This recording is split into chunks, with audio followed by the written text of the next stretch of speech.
Opa! Welcome everybody to Stavvy's World 904-800 Stav. Call in, let us solve all your problems. We're here, we're in the studio, we're talking popping stuff. We can't say it yet. What we were talking about popping. Yeah, you gotta ease into it. We gotta ease into it. We're really trying. We've been pretty good about not getting demonetized, despite. Well, I don't know. I don't want to get. We're kind of recording in the future, and we have some pretty interesting episodes coming up. But we're gonna save what we're gonna pop for 5 minutes in. I don't remember exactly how it goes, but. Wait, a question just came to mind. Please. When you were saying Opa. Opa, yeah. Yeah.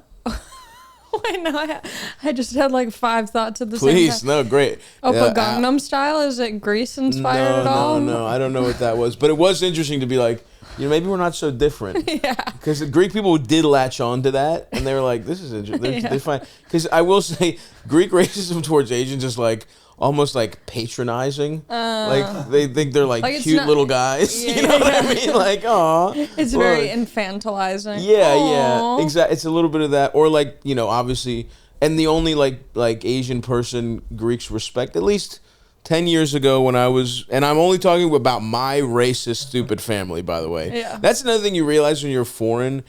My whole idea of what Greece was like was based off of my family, who are stupid and mean. You know what I mean? And I met my friend's family, and they were just like polite. You know what I mean? And don't get me wrong, my family has incredible hospitality. Mm-hmm. Allie, I bet you're pumped about the NBA season coming back just like I am, and I have very good news for you and for our listeners, because the Draftkings Sportsbook has you covered on all your first week NBA is back action. That's right. Get in on the NBA action with the Draftkings Sportsbook. Download the app now and use code Stavi to sign up. New customers can bet just $5 and take home $200 instantly in bonus bets, only on Draftkings Sportsbook with code Stavi. Isn't that interesting, Allie? Like, if we were to go... As long as you're not Korean or... Well, I think they would do that, but they would, like, smile the whole time. You know what I mean? Like, what? Like, the way... Like, if you met, like, a mythical creature... Like, if you, like, helped a unicorn... Like, if you led a unicorn to, like, a nice pond to have a fresh drink... You know what I mean? Yeah. And you'd be like, you'd be like, this is awesome. Yeah. That's how, like, my aunt would be just staring at, like, a little Korean lady eating souvlaki. Yeah. She would just be like... Oh, like, you know what I mean? And like giggling and being like, they would I'm not going to say what they would do with their fingers, what parts of their faces they may or may not stretch out and laugh behind somebody's back. I'm not going to say that. But yeah, it would be like, but it would be incredible. Don't get me wrong. They would take care of you. They would just, be kind of rude or, not even rude, but just like be so delighted by an Asian person. Like, that's a great question. I don't know if my aunt has ever seen an Asian person. I don't think so. I mean, the Olympics. Like, I think when Athens had the Olympics in 2004, that was probably it. But it's like they don't have any, So that's question 1. Oppa Gangnam Style. No, no relation, but good song. But then I was wondering when you said Oppa, the whole tradition of like breaking glass. Mm-hmm. Did that start, like, are Greeks, like, clumsy, and they're like, let's just make this our thing? Did they play it off? Yeah. I don't think so. I think it's actually pretty related to, because, like I think I've said this before on the podcast, where it's like, the first person I ever saw make it rain in a strip club or rapper tradition is Greek people at a family, like a wedding or a baptism, because it's just like, you're just, like, showing off, like, yeah, I'm celebrating so much. I don't care. I'm going crazy. I'm rich. I'm doing good. And I think plates that is that similar thing. If you don't have money, you're like, well, I don't have my own money to burn, but now I got to get new dishes. Yeah. So that's kind of money. Yeah. You know what I mean? Yeah. Like, I really think it's basically that. Interesting. It's showing off that you're having such a good time. You don't even give a fuck. You'll just shatter all your plateware. Fine china. Yeah. Which I guess if you take it now, people could be snapping laptops, just like, you know what I mean? Yeah. Like getting an iPad. We need to update that for what's cracking their Apple Watch. A lot of good stuff, but it doesn't feel as good as throwing a dish. Is that like a real thing? Mm-hmm. Like people are actually doing that and like not as a bit anymore? Not only is it a real thing, but my mom literally asked me today. She texted me she's in Greece right now. My cousin's getting married, so I'm going to Greece. By the time you hear this, folks, me and Eldest will be on the sandy beaches of I won't say the island. Oh, you're just going in too? Case. I'm going to Albania for a week before it, but yeah, we're gonna meet up. Yeah, and then if he clears quarantine and is allowed into Greece, he'll come into the island. Well, they'll let me into Albania, no problem. They'll let you into Albania, no problem. Corona, I just not Corona. I mean Albanian quarantine. If you pass, wash the Albanian off of you. Yeah, Eldest has to line up, get fire hosed, hold his nuts. I gotta get deloused. You have to get deloused before coming into the country. But yeah, he's going to Albania, and then he's gonna. We got a nice little crew. Another friend of ours was meeting us there. We rented like some nice. I did ask to be your +1 and you didn't respond. Yeah. Sorry. It's actually we don't have the space. Damn. But if something changes, I'll let you know. I'll be there. Yeah. I'll be there. It's gonna be an interesting wedding. I don't want to. You know what? Some stuff is not for content. This is but I am looking forward to it for sure. But the point I was saying is, my mom. Greek people use something called Viber. That's the app they use to communicate. Oh, okay. Which sounds like an off-brand, like a gay hookup. Yeah, it sounds like fake Grindr. Like Viber sounds it sounds like Grindr for Android is Viber. Yeah. You know what I mean? No, it sounds like a gay hookup app where you don't touch each other, you just use toys. Yo, that's right? true. Yeah, just vibing. Yeah. It's like, you're right. Maybe it's like it's like for gay nerds.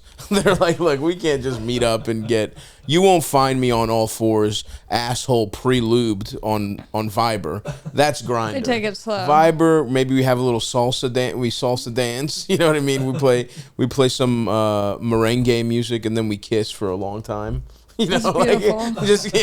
Yeah. Anyway, my mom on that app, my mom texted me. Bring the toys. Yeah, she's just like, bring the butt plugs.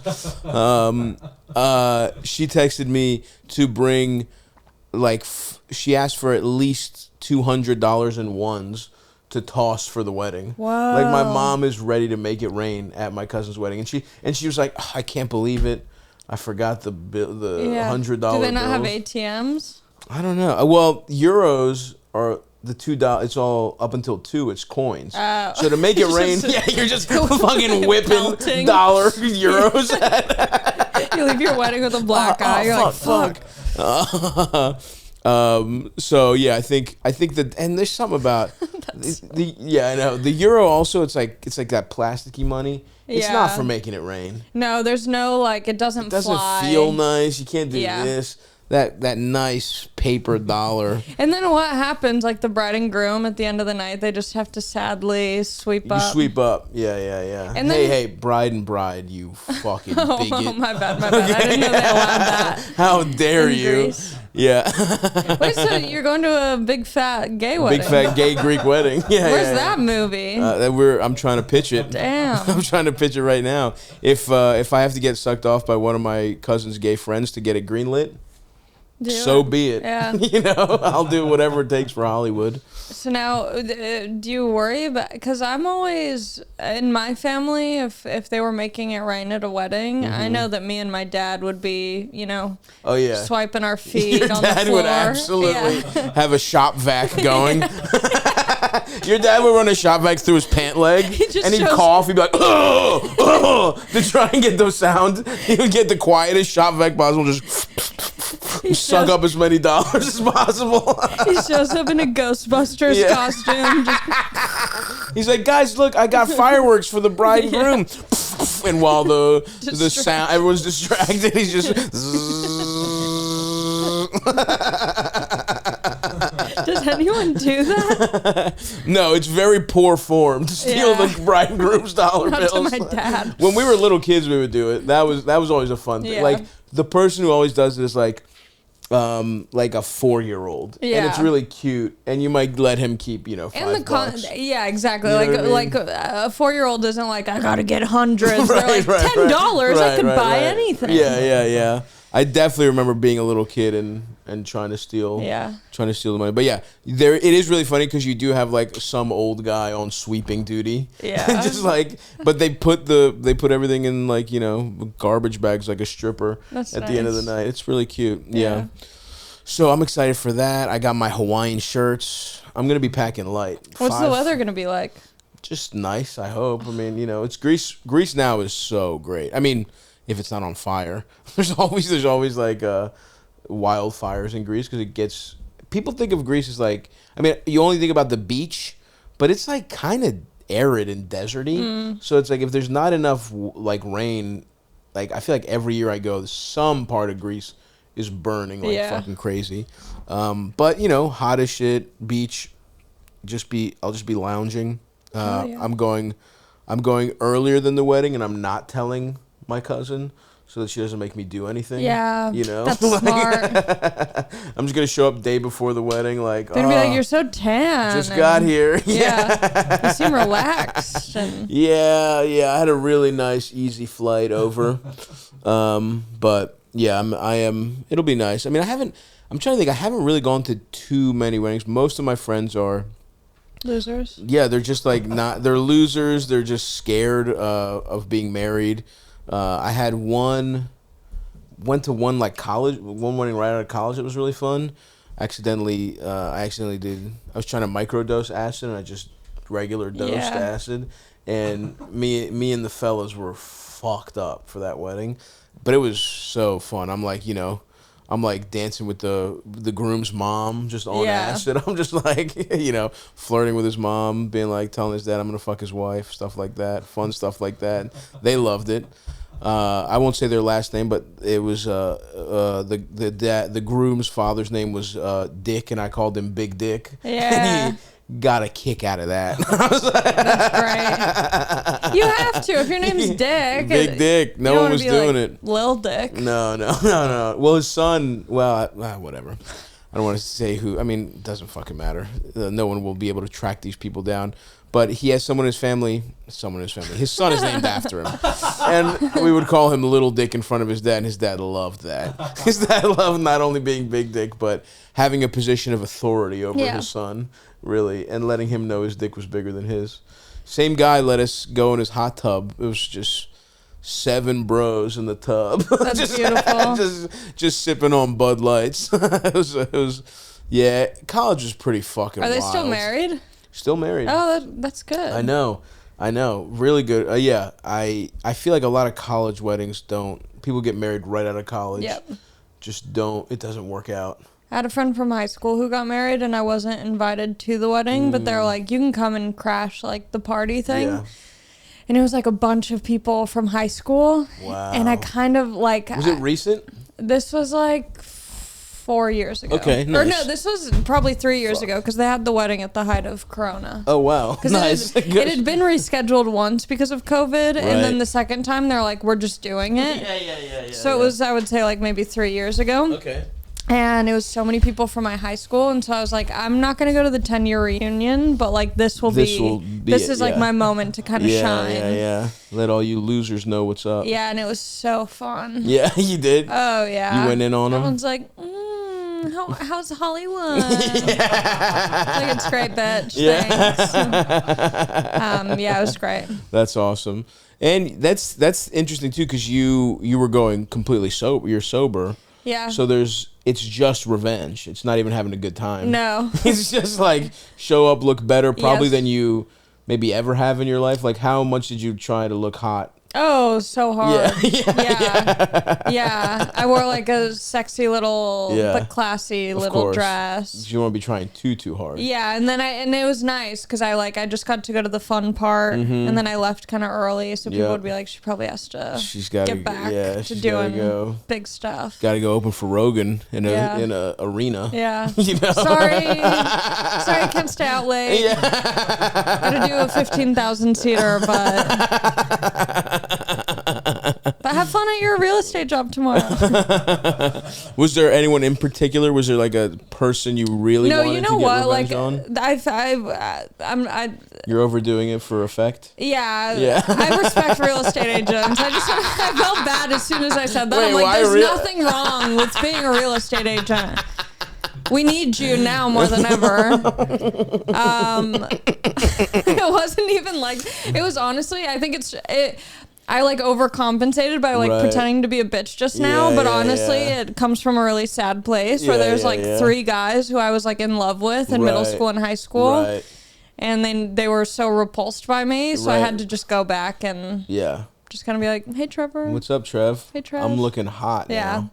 And you look like shit. How did they look? Were they looking good or bad? It's, you know, just when regular? You're like in high school or middle school and your taste is just so awful. It's just like a guy who has a Justin Bieber haircut and you're like, this is my husband. No, it's like little kids are going by the same like prison rules essentially. Yeah. Where it's like whatever's at your school, it's not like, it's just like it's all ranked. Yeah. Right? It's a zero-sum game. Yeah. So it's just like some guy will be, you know, you have that and then you want to fuck like Harry Styles. You know, it's like those. It's your like school's Harry Styles. Yeah, your school's Harry Styles. Yeah, it's like you are the Harry Styles of high school. Yes, but how are they looking now is my question.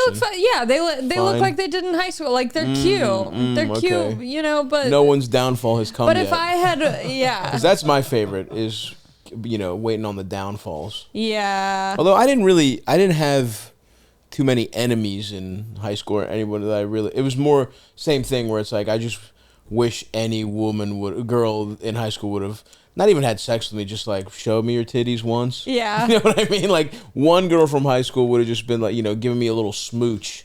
That would have probably done it for me. But it's not like I really want anyone to... I'm trying to think if there's anyone I want to... There was one kid who was like...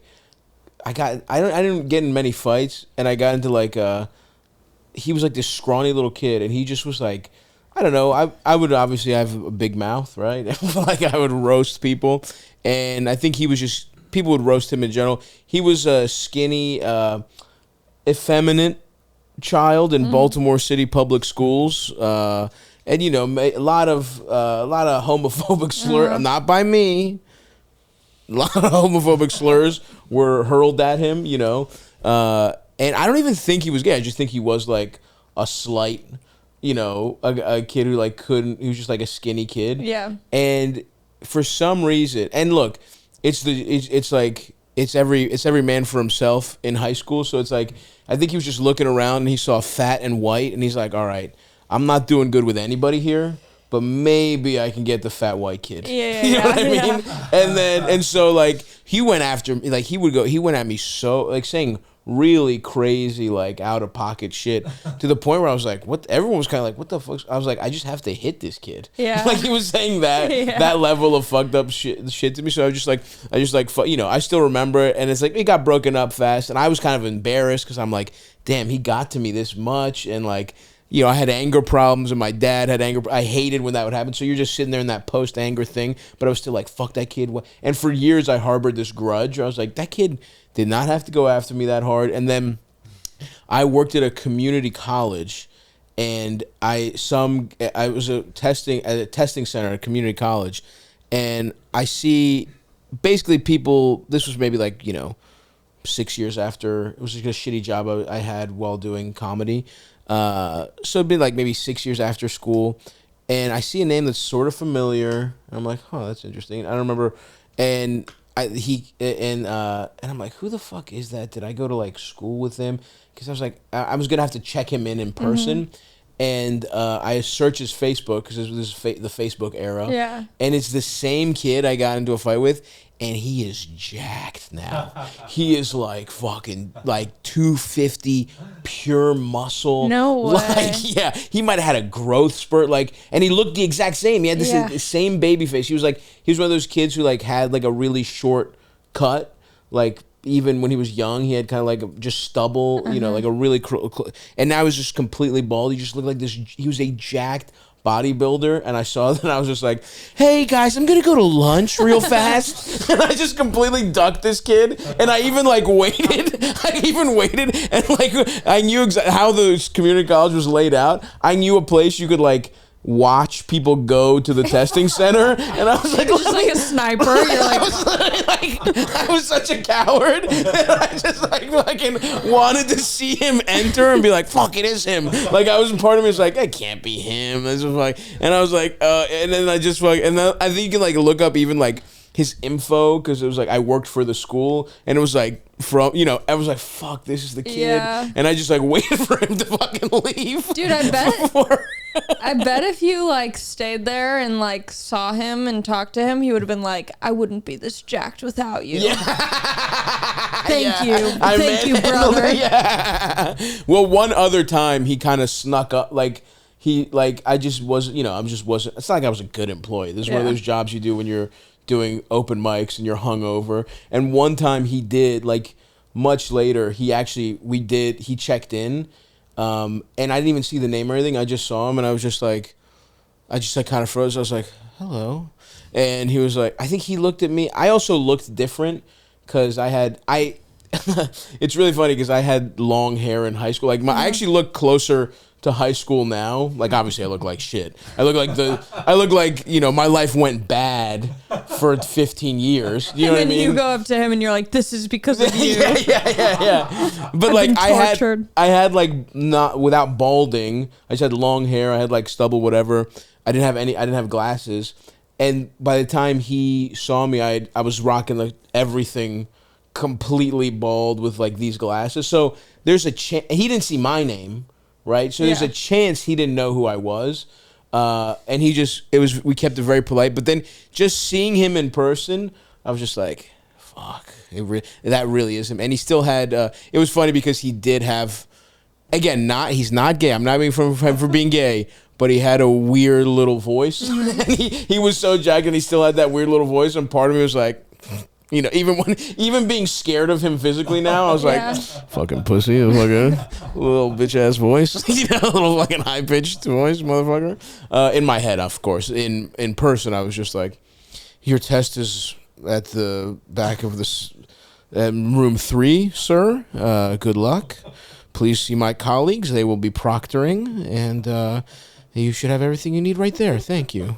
You know, but man, that's the one. It's so funny to have like one enemy from high school, I remember, and he just completely dominating me. Like just jacked, beautiful wife and kids. And I'm just like fucking doing open mics, working a fucking, he's getting like some kind of accreditation at a community college to get a better job. It's so funny because it's so easy to convince yourself. Like you see that and you're like, he's doing good, but in your head you're like, no, I'm crushing like 5 open mics tonight. Like he doesn't understand. Like I'm really grinding. I am in the top 25% of Baltimore open mic comedians.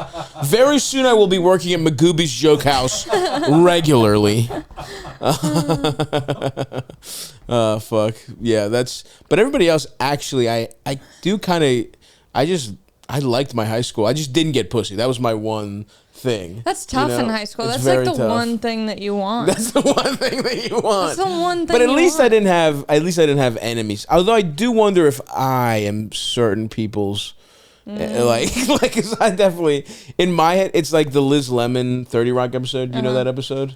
Do you watch 30 Rock? A little bit. Well, there's an episode where she talks about how she was always like bullied in high school or whatever, and she goes to her high school reunion and it just flashes back and it's like she was just an awful nerd who cut down people and they were afraid of her because she was a bully. Yeah. I hate to say there's probably a little bit of that where it was like I did just that same thing that gets into me when it's like sometimes I'm just shitting on someone on stage. It would happen to me in real life and I just couldn't let it go. And when I'm on a roll, it is awesome. Yeah. It feels so good when you just have good one after good one. And I just couldn't stop. I'm sure certain kids hate me, but it's all good, you know? On my end, water under the bridge. So let me know if you want some tickets. We'll be in Baltimore second weekend in October. Free tickets to the Thursday Late Show for you guys. Just Eldest at Stavvy.biz if you want free tickets. If I bullied you in high school, Eldest at Stavvy.biz, and please have proof. You're like, hey, if I bullied you in high school, I have no bad blood. Just want you to know. On my end, we're good. We're all good. Water under the bridge, brother. Eldest, you don't have any. Do you have any high school enemies? I don't have. Do you have anyone you'd love to see like perish, or do you? I don't have any enemies. I do remember like there was like an informal reunion a year or two after we graduated and stuff, and it was at some bar in like Baltimore. Of course. And yeah. I went there and like I walk in, I'm like, where is everyone? It's a pretty big place, and I think there's like a little side room. I go into this little room that was booked, and the first thing I see is like my ex from there and her like new boyfriend, who is just like some like 400+ pound dude probably. And they're as a couple, they're so she had a type. Fat loser. Well, you know, hey, he's fat, whatever. Yeah. But I walk in there, and the first thing I see is like them doing couples karaoke of "Idiot Boyfriend" by Jimmy Fallon. Oh, what? Like, a Jimmy Fallon song? And I'm like, this is fucking awesome. Yeah, you won. It's crazy for you to get such a win that fast after high school. Yeah, which, you know, I didn't have any bad blood with her or anything, but I was like, okay, this just feels great for me. Yeah, this is awesome to behold. Yeah. You didn't have bad blood, but it was neutral. Yeah, right. Yeah. It wasn't even good. You don't even wish her. It's not like I was like heartbroken for months and months after we split. Yeah, but that feels good to be like, oh, you're a loser. You're losing the fucking breakup, and I'm not doing good. Yeah. Like it's like Eldest has scored 1 point. It was like 1, and you're like, I'm sure she's put up better points than this. And it was like, no, she's at -2 somehow. Her life's gotten worse. I've done nothing to win, but my opponent has just done so much to lose. Yeah. That feels very nice. I ate alone in the bathroom in high school. You what? I ate alone. You ate alone in the bathroom? What? Yeah. But it wasn't like I was being bullied. It was like me thinking like it was me on some weird sad shit where I'm like, no one understands me. Yeah. I gotta be alone. Yeah. No one gets me. Yeah. Yeah, it was really weird. In the bathroom. There wasn't a better place to eat alone? No, I don't think I did it for very long. Okay, but you had a few times. Yeah, because I think it was like before. I must have not had a car at the time, or else I would have just eaten alone in my car. Yeah. And I had teachers that I liked, and I probably could have. But I think, too, did you guys see that like Cole Sprouse interview with Alex Cooper, like on Call Her Daddy, where he's like, can I smoke cigarettes in here? Yeah. He's like, artists are twisted. I think I was like going through that in high school. Where Didn't I'm you like, go to school with those kids? No, but they were my neighbors. They were your neighbors. Their grandma was my neighbor. Because I saw you posting pictures of those kids from like Big Daddy age. Yeah. And I was like, it was little ass you. And it was so cute. You look just like, some people just look like a little version of themselves. So it was just like, there's no mistaking that it was you. Yeah. So it was adorable to see little you. And then like, what the fuck? The kids from Big Daddy? What the fuck is this? Yeah, it was my 4th birthday party. They were there? They were my 4th birthday party. Yeah, they must have been big celebs at the time. Yeah, but I think when you're a kid, like, it was cool for the parents who were at the party, but I think when you're a kid and you're that young, you're not really, like, hip on the... Of course, that they were on TV. Who, and especially, like, in Long Beach. Like, it's not like some LA, it's, like, very much, like, just suburban Long Beach. And little kids, it's this thing where it's like seeing someone on TV is cool, but it's like seeing like a friend. Like when little kids like see Mickey, they're like, "Oh, what's up, dude?" But they're not like, So it's like even if you knew that they were in a movie, it's just like, "Oh yeah, whatever." Some people are in movies. Like babies react to famous people the way everyone should react to famous people. Whoa, okay. Like, oh, cool, and then just what's up? You guys like cake? Yeah. But then I saw them because they would come over to our house a lot because they were closer to my sister's age. Okay. So if they were like with their grandma, they would hang out with us and play and whatever. And then I was working at this shitty job in LA, and I was working like the register or whatever. And one of the twins had come into the restaurant with his dad. And I was like, I feel like I should say something. I wasn't like geeked up. I was just like, oh, this is crazy. Like, if you saw an old neighbor, like if you just saw any old neighbor that walked into your restaurant, you'd be like, hey, what's up? So I'm like, okay, so I was like, hey, one of you. I'm like, this is so random, but like I was neighbors with your grandma. Like we used to play back in the day. They were like, okay. Wow. Acting like you were a fan. Yeah. It's like, first of all, relax. Yeah. It hasn't gone that good since Big Daddy. Yeah. Okay? You peaked then. Yeah. I get it. Riverdale, whatever the fuck, for one of you. Even if that was the twin that I talked to. Yeah, and you don't even know. 50-50 chance. Know. It's not. But it's like I'm making a human connection to you as your old neighbor. Yeah. I don't give a fuck. I'm not star fucking. One of those twins has like an Instagram account that captures people trying to take like sneaky photos of him. Oh my God. And it's like, it seems like he hates the fact that people recognize him and are fans of his or whatever. Right. And I am someone just being like, we used to, and he's like, not that either. Yeah. I'm just an asshole. And also not that. Yeah, no one talked to me. Yeah. Can it happen that much? I don't know. Can the sneaky pictures happen that much? This ain't fucking Denzel. You know what I mean? We're not talking about like again, let's fuck. I mean, I get it. It happened, like, whatever. It is weird when someone will, I don't really check my DMs, but every once in a while, I'll pop in. I got logged off Twitter on my phone, and it's been the best thing that's ever happened to me. Yeah. I just didn't log back in, and I can only look at it from my computer, and I'm not really on my computer. But I'll just go fucking strolling around. Like, I like to just walk for exercise. When you're so fat, walking is like running a marathon every day, just going on a nice long walk. And people will, every once in a while, I'll open a picture, and it'll just be somebody taking a picture of me in my face tent. Is just red. I'm just fucking, sweaty. Yeah. In an outfit exactly like this. I just walk around in a tank. That's the problem. That's the thing. If you're one of the Sprouse twins, you could disguise yourself. You know what I mean? You could get a haircut. Mm-hmm. You get a haircut, you wear some fucking baseball cap, you're fine, right? It's hard. I would have to do a lot not to look like me. You know what I mean? Like, it's like, it's not even worth it. It's like, fuck it. I'm not going to dress different and get different glasses and get a wig to go to the fucking grocery store. If you see a guy that looks like this, it's probably me, right? So I'll just get like a weird picture of somebody from like, just a picture of me just from behind or like from a side, and I'm just with a backpack on, taking a walk. Yeah. It's like, what did you accomplish with that fucking picture? What? And it's like, okay, you want to take it, fine. Yeah. Why send it to me? Like, send it to your friends and be like, LOL. In fact, you know what? I'm actually going to switch. I'm going to switch this completely. I'm going to switch my idea completely. Don't post it online. Don't send me. But if you can sneakily take a picture of me and show your friends and be like, LOL, saw Stav eating a fucking croissant, great. That's actually perfect. It's fun for the group sneaky chat. Pictures, actually, if you're sneaky enough, great. Yeah. That's, so, I don't know. I would just back off. And it's a weird move to make an Instagram about something you hate.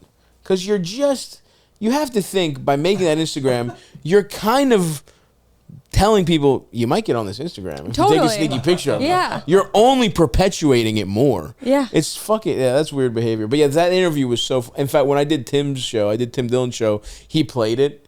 It was fucking hilarious. Yeah. That interview was just like, come on, man, this is fucking crazy. Insane. You think smoking cigarettes is cool? But you know what? Being 13, exactly, and that's fine. And I'm sure when you're a child actor, you do get emotionally stunted at a certain age, so it makes sense in that way. Like me eating in the bathroom alone, it's like I need this as part of my fuel. You know, and so I'm sure him being like, all artists are sadistic and twisted. It's like, because you have baby child actor brain. You're Like, just getting to the emo phase. Yeah. You're just getting to that phase where you think everything's so... Because you had one minor setback. When you're like 14, it's just like you embarrass yourself for 1 second and you're like, I'm going to fucking kill myself. Okay, this is dark, but did you ever try and not jokingly, but like as a kid, try and like kill yourself, but not in like a, like in a funny way, like in a funny way that's not sad, like in a really silly, happy way. Like, how would you, maybe I'll give you an drown example. yourself with one of those flowers a clown has. Like trying to Waterboard. yeah, waterboard yourself with a fucking with one of these. I remember being really little. Or just jump. Sorry, I got a couple more. Yeah. Fire away. Jumping into a bathtub with a karaoke machine, just singing your favorite tune With a toaster, but for like a Pop-Tart. Yeah. Yes, what were those called? Toaster The toaster strudels? strudels. Yeah. A nice warm toaster strudel. You're singing fucking "Jump" by Van Halen, and you're jump into the bathtub to just electrocute yourself to death. That's a couple fun little whimsical ways babies might want to KTS. I definitely had like it never got to that, but I did write some of the like sad poetry. Yes, I had like a notebook of like this weird poetry about wanting to kill myself, and I remember my church weirdly had Kill like yourself night? yeah, they were like, if you're gay, here are your options. No, it was some kind of like therapy thing, which you don't think about church having, but that was the first time where I was like, oh, this is everyone doesn't kind of think about. But I never did anything fun. Why? Did you have a nice whimsical little kid? Yeah. Yeah. I just remember being sad and laying over my bed so all the blood would rush to my head. And I was like, this'll do it. This'll do it. It's all over after this. Or just like, when you're young and you just have so many emotions. Like, do you remember the video? Like, it was like a viral video a while ago of like the kid getting so angry, he's like shoving the remote up his ass. Like, when you're just like so angry, you don't know what to do. Do you know? I've never seen that. Oh my God. That's so fucking awesome. He's shoving a remote up his ass. He's just screaming. He has this remote. He like throws it and then he picks it up and he's like shoving it up his ass because he's just like, he doesn't know what to do. It's awesome to be like, to do the math and be like, yeah, this is the thing to do. Yeah. Like, throw the remote, man. You're angry. I guess that's the thing. I never really got to putting things up my ass. I would usually just break. I came from a very break things family. Okay. Like, that's the thing. It's Opa. like, exactly. Yeah, That's yeah. where it comes Maybe from. that is where it comes from. Yeah. Like one anger thing, somebody playing it off. But we did a lot of throwing shit. We did a lot of smash controllers in my house. Yeah. A lot of like the traditional, hole in a wall. But you type didn't of ever thing. like do one of these. Oh, like, Yeah. I think yeah. Or you know what I would do actually? That was kind of the same thing to like rush I would like hold my breath and be Oh like, yeah. get like red as fuck, and like my eyes would start hurting, and I'd be like, I can do it. That's true. I would have to get so angry though. It would be in anger that I would. You just brought back my very mild suicide attempts. Yeah. That's what I'm talking about. Yeah. One time I did pass out. It was fucking crazy. My eyes hurt so much. Because, From holding your breath? When you do that, you're just, everything kind of gets fucking red. But, yeah. Fuck. What did you just say before that? I don't know. I don't remember. Did you guys ever used to pass each other out with your friends? Like me and my Oh, friends yes. would like go chill in the basement, and we had this mattress down there, and it's like your friend stands like in front of you. They put their hands on your like neck like this, and you like take like 10 deep breaths. You hold the last one, and then they like hold it, and like you just pass out, and you wake up on the mattress. You're like, whoa, that was fucking awesome. You want to go next, John? I think we might have talked about this last time I was on the pod, but I'm like, it's very indicative of why I had to stop drinking, because in middle school during PE, we would just take turns. You'd like spin around in circles. You'd hold your breath. Yes, we did talk about this. You'd do that, and then you'd pass out. And I was like, I got to get more. Yeah. We did talk about this because then I remembered spinning around. I think I told the anecdote of how I snorted Adderall to spin around in a chair and play GameCube upstairs at a party. Like a party was going on, a bunch of people were like, let's smoke weed. And then eventually the girls left and we just stayed there and, Goddamn, such loser behavior. It sucks so much. So embarrassing. So fucking embarrassing. It also sucks because I'm like, oh, high school, you're young, you're stupid. And then there's things from like 4 years ago where I'm like, oh no. Yeah. Like I'm too old. It's over. I know. I'm really struggling with this right now where I'm just like, damn, no one thinks you just grow up to be the guy that still is like this. Yeah. You know what I mean? Yeah. Like one day I'm a cute little kid, and then I'm fucking fat as shit, 34, this hair. You know what I mean? Like not dating anyone. Like I'm dating younger people. I'm like, how did I become this guy?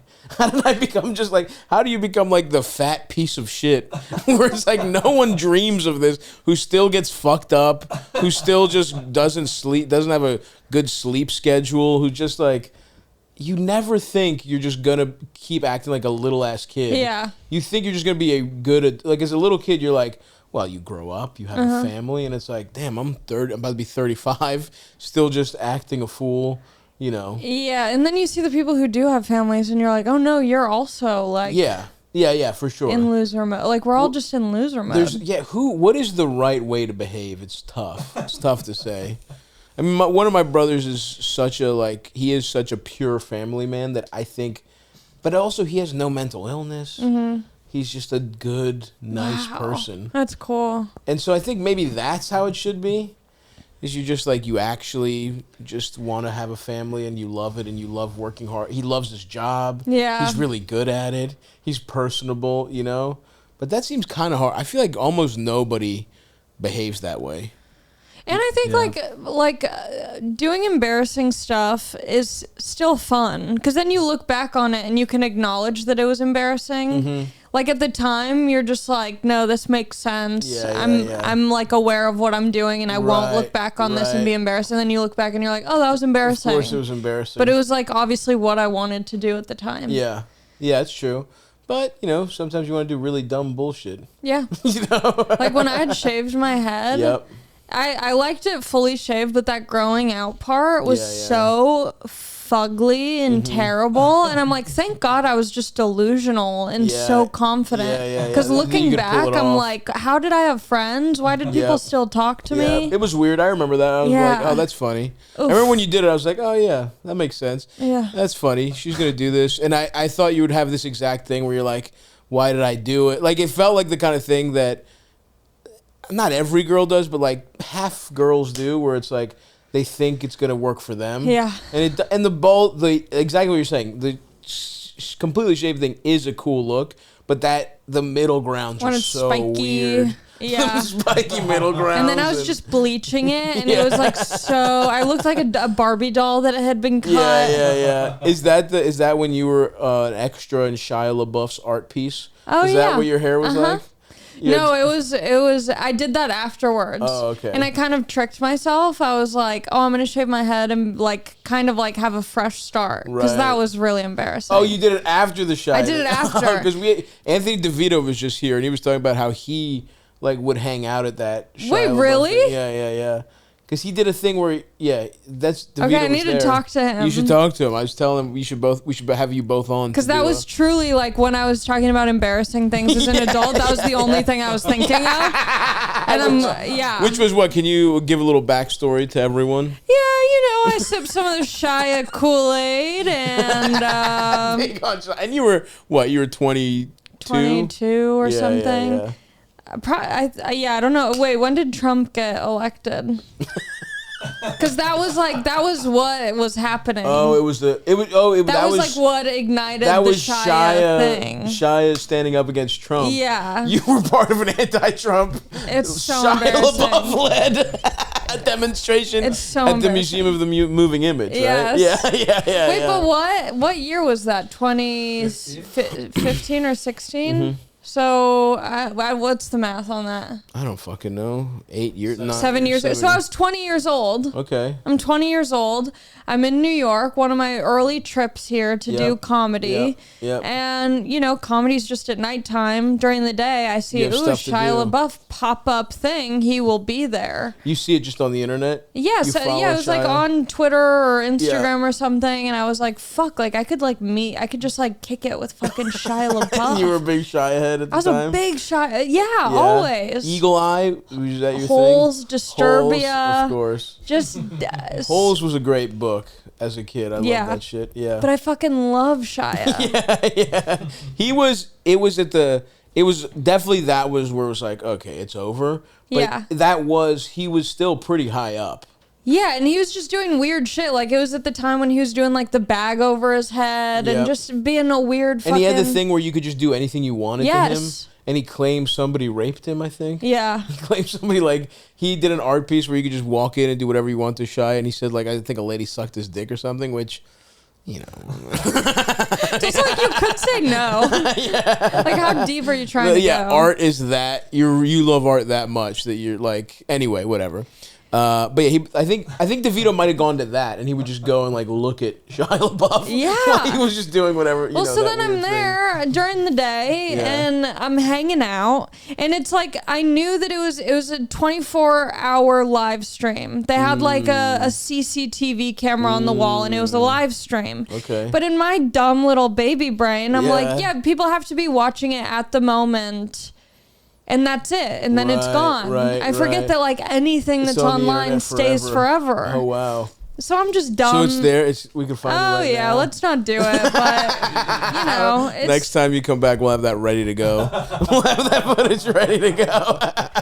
It's so painful. And I'll still get... Was it like chanting? What was it? Yes. Yes. It was like fucking Hare Krishna for Shia LaBeouf. Like, they might as well have given me a robe, and I would have been like, anything. Like, I was like, surely after, like, a year after this, like, it'll die down, and I still get messages being like, he will not divide us. I'm like, oh, fuck, that's right. It was he will not divide us. So bad. Well, sorry, you're probably going to get a handful of those after this episode. That's fine. You know what the worst part is? Yeah. If I saw online that Shia LaBeouf was back there today, I'd be like, I'll go. You're in the neighborhood. I would go. I would learn nothing from the last time. Just fully like red pilled. Like, he will not fucking divide us. Trump bad. You're Shia good. Shia pilled. What's up? Elders, look up Shia. Just see what the newest... You can pull it up. It's embarrassing. What the newest word on Shia LaBeouf. What's he up to these days? I think he's sober. He's doing interviews with John... What's that guy's name? That bro dude? John Leventhal or something? John... whatever. Bernthal. Who is rules. That guy? He's incredible. He's an actor. He was the Punisher. Okay. He was in... I think his first thing was The Walking Dead. Okay. He was in that. He was really good in Wolf of Wall Street, where he played that guy that like sold pills and lifted weights and went to jail for them. Oh yeah. That was my entree into him. And then he was just in the David Simon did like a mini series about the Baltimore police. Mm-hmm. That's kind of like almost feels like a Wire like Coda or whatever. What the fuck was that called, Elders? We Own This City. We Own the City. Really good. He nails the Baltimore accent, I must say. What's the Baltimore accent? You know, like oh my god, like that disgusting. Is it similar to Philly? It is very similar. Okay. They have their own little nuances, but yeah, it's that weird, East Coast white trash kind of has it. Honestly, Pittsburgh through Baltimore, there's like the cousins of it all the way up to like Jersey, honestly. Mm-hmm. But Shia, and I guess is he in that movie Megalopolis, the Coppola movie? Isn't John Voight like wasn't he a big Trump guy? Yeah. See, so I did all this for Shia's anti-Trump shit, and now he's working with John Voight. Well, I guess Shia might be in a huge movie because Francis Ford Coppola is making he's making like his first movie in God knows how long, Megalopolis, that has a lot of butt. It could be a huge. Who knows? Shia might be back. Shia's back. Shia's back. Would you think so easily? You would have. Oh my God! Is that what he looks like in the movie? He looks like fucking Johnny Depp. He looks like current day Johnny Depp. Anyway, whatever. Yeah, I'm excited for Megalopolis. But anyway. So you 100% would have joined a Shia LaBeouf cult at that age. That was a cult. I literally But if he was like, come back to the compound. No, I think I'd be smart. But I would go, but like in Were you disguise. sober already? I was sober. That's right. I had nothing to do. I was in New York and and like at first it was really cool because like Shia's just fucking there. But then it's like, well, now I got to kind of like really get into it. Yeah. Now I got to I was just full. I was chanting. And then he's getting arrested and I'm up at the camera. I'm like, he will not divide us. Let Shia go. Like just fighting for this man. For a former child stars really have a hook in your life. Whether they're fucking ignoring you at a Mexican restaurant. But it truly all goes back to like that high school thing of being like, I just want them to love me. I'll do anything. I just need Shia to love me. Oh, apparently 3 weeks ago, he made a rare public appearance to join the whole cast been there. for 20-year reunion. Shia, it's me. Shia, do you remember? Okay, Big Eld. Why don't we do a couple? That's very. Next time we'll have the video pulled up. But why don't we? Let's ask some questions from a couple. Yeah, if you want my advice, I make really good decisions. I've never been embarrassed. I'm very cool and chill. But that's it. We need advice. Like, you can't just get advice just from experts. You need a couple. You need the perspective of a dumb bitch every once in a while. But I forgot to mention this. Please. So after the Shia thing, he gets arrested. I'm there. I'm right in the front. I'm putting my hand up. I drew a heart on my hand. Like that video. You know that. You have a heart for Shia? Yeah, and you know that like famous image of the girl with the flower and the gun? In your mind, I thought that's I was what doing thinking. that. You're thinking in images like that. Yeah, I'm like, this is going to be huge. This is going to be iconic. This is going down in history. Shia's army, I'm the leader. And so it was obviously in the news, like Shia LaBeouf arrested. Yeah. And so I'm a part of this video now. Right. And I'm on the train. And this old couple, very old, the guy's looking at his phone and he keeps looking at me. And then he turns to his wife and he's showing her and he's pointing at me. And the wife just looks up and goes, Shia LaBeouf? And I was like, fuck. And so then I did shave my head shortly after that. For a fresh, clean start. Fresh, clean start. Yeah. Wow. They just said Shia LaBeouf. They had no. What was their vibe? Like, they just didn't fuck with it. Just very old. They might have been tourists. Okay. Oh, so they were like just looking at the news and they saw me and they were like, Shia LaBeouf. Oh, wow. Good for you. So embarrassing. Damn. So yeah, if you need that person's perspective. Yeah. Yeah, can I stop you right there, Ali? I know we talked about it briefly at the beginning of the episode, but the NBA season is back and I'm so pumped and I just want to talk about it. The wait is over, folks. Basketball is back. And DraftKings Sportsbook, an official sports betting partner of the NBA, is celebrating with an unbeatable offer. New customers can score $200 instantly in bonus bets for throwing down $5 on the NBA. Win or lose, it doesn't matter. You're starting the season off with an instant dub, baby. And with DraftKings parlays, everyone's got a shot at even bigger basketball wins. Turn your basketball knowledge on a bunch of arcane shit. Ooh, I got the Thunder +4, and I want Shai Gilgeous-Alexander over 8 rebounds, and I want the Magic more bench scoring point. Just if you got a feeling, you could get rich off it, baby. String together multiple bets for the same game or build your parlays across multiple games for a shot at making your payday even sweeter. I'm pumped. I love the app. And look, I like all sports. I'm a hoops guy. That's my favorite. That's my favorite sport. I love getting the DraftKings app up. If I got a gut feeling, I'm going with it. If you're watching the game right then and there at your fingertips, you can decide, I don't know, the Suns don't look so good. Durant's bald spot looks even more pronounced than usual. I don't believe in them tonight. I'm taking the under and I'm taking their opponent. I think they're going to get locked up. You can get a lot of fun stuff going that way. I'm a huge fan. I can't wait. Basketball is more fun when you're in on the action. Download the DraftKings Sportsbook app now and use code Stavi, STAVVY. New customers can get $200 in bonus bets instantly for betting just $5 buckaroonies only on DraftKings Sportsbook with code Stavi, STAVVY. The crown is yours. Gambling problem? Call 1-800-GAMBLER or visit www.1800gambler.net. In New York, call 877-8-HOPE-NY or text HOPE-NY 467-369. In Connecticut, help is available for problem gambling. Call 888-789-7777 or visit ccpg.org. Please play responsibly on behalf of Boot Hill Casino and Resort KS. Licensee partner Golden Nugget, Lake Charles, Louisiana, 21 plus. Age varies by jurisdiction. Void in Ontario. Bonus bets expire 168 hours after issuance. See sportsbook.draftkings.com/basketball. Terms for eligibility and deposit restrictions, terms, and responsible gambling resources. Gaming resources. Get ready to get it, folks, because it's happening. Eldest, why the fuck don't you start us off with a nice question here? Hi, Stav. I am a big fan of your podcast. I'm coming to see you in Cleveland in October, so very excited for that. I have a question. So I'm a 23-year-old. I just got out of a long-term relationship. He broke up with me a couple weeks ago. I am single now for the first time in 4 years. We were together for 4 years. And then before him, I was in another long-term relationship for 4 years. So just kind of back-to-back. This is the first time I've been, single. You're 23. You're in a relationship when you were 19. Okay, that's fine. And then you said from 15 to 19 is your other one.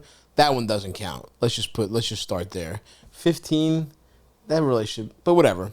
Anyway, it counts. It counts if you're 23 and you've been in relationships for. I guess that's true. That's a good point. That's a good point. But I also think 15 in a relationship, I feel is very indicative of your future relationships. That's a good point, especially as a girl, because it's at that age, I feel it's you can find, if you're the type of girl that really wants to be in a relationship, I feel that's out there for you. Mm-hmm. You can decide to be in a 4 year, you're basically.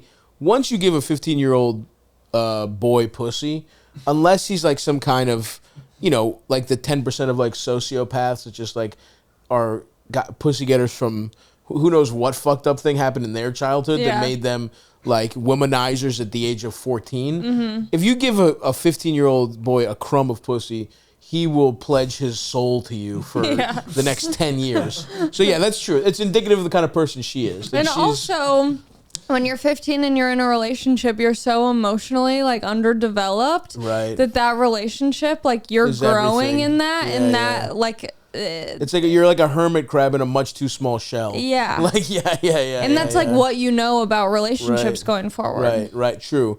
Oh man, there's just a family friend. It's funny to have your family and people you grew up with, extended family. You see their kids. Because, now people my age are starting to have kids, but it's you're the equivalent of, an older cousin or, they had kids way before. And so now they have, teenagers, mm-hmm. or some of them have, I went to a wedding and I saw babies. People I remembered as babies that she's a fucking teacher now. Yeah. That fucked me up. I was like, damn. And don't get me wrong, I was, 10 or whatever. But still, I have a clear memory of this person as an infant, and she's not even going to college, a fucking teacher. Anyway, there's some kids that are in there's one kid who she's 13, 14, and it's so funny how things change where it's now she's making TikToks about how her current boy, she can't wait to get married to her boyfriend, and it's that cute little shit of you're 14, you really think you're gonna fucking end up with this person, and it's so that's fair. It's it is indicative of who she is and kind of how she's programmed. So okay, point rescinded. Go ahead, Eld. For a relationship for 4 years, so just kind of back to back.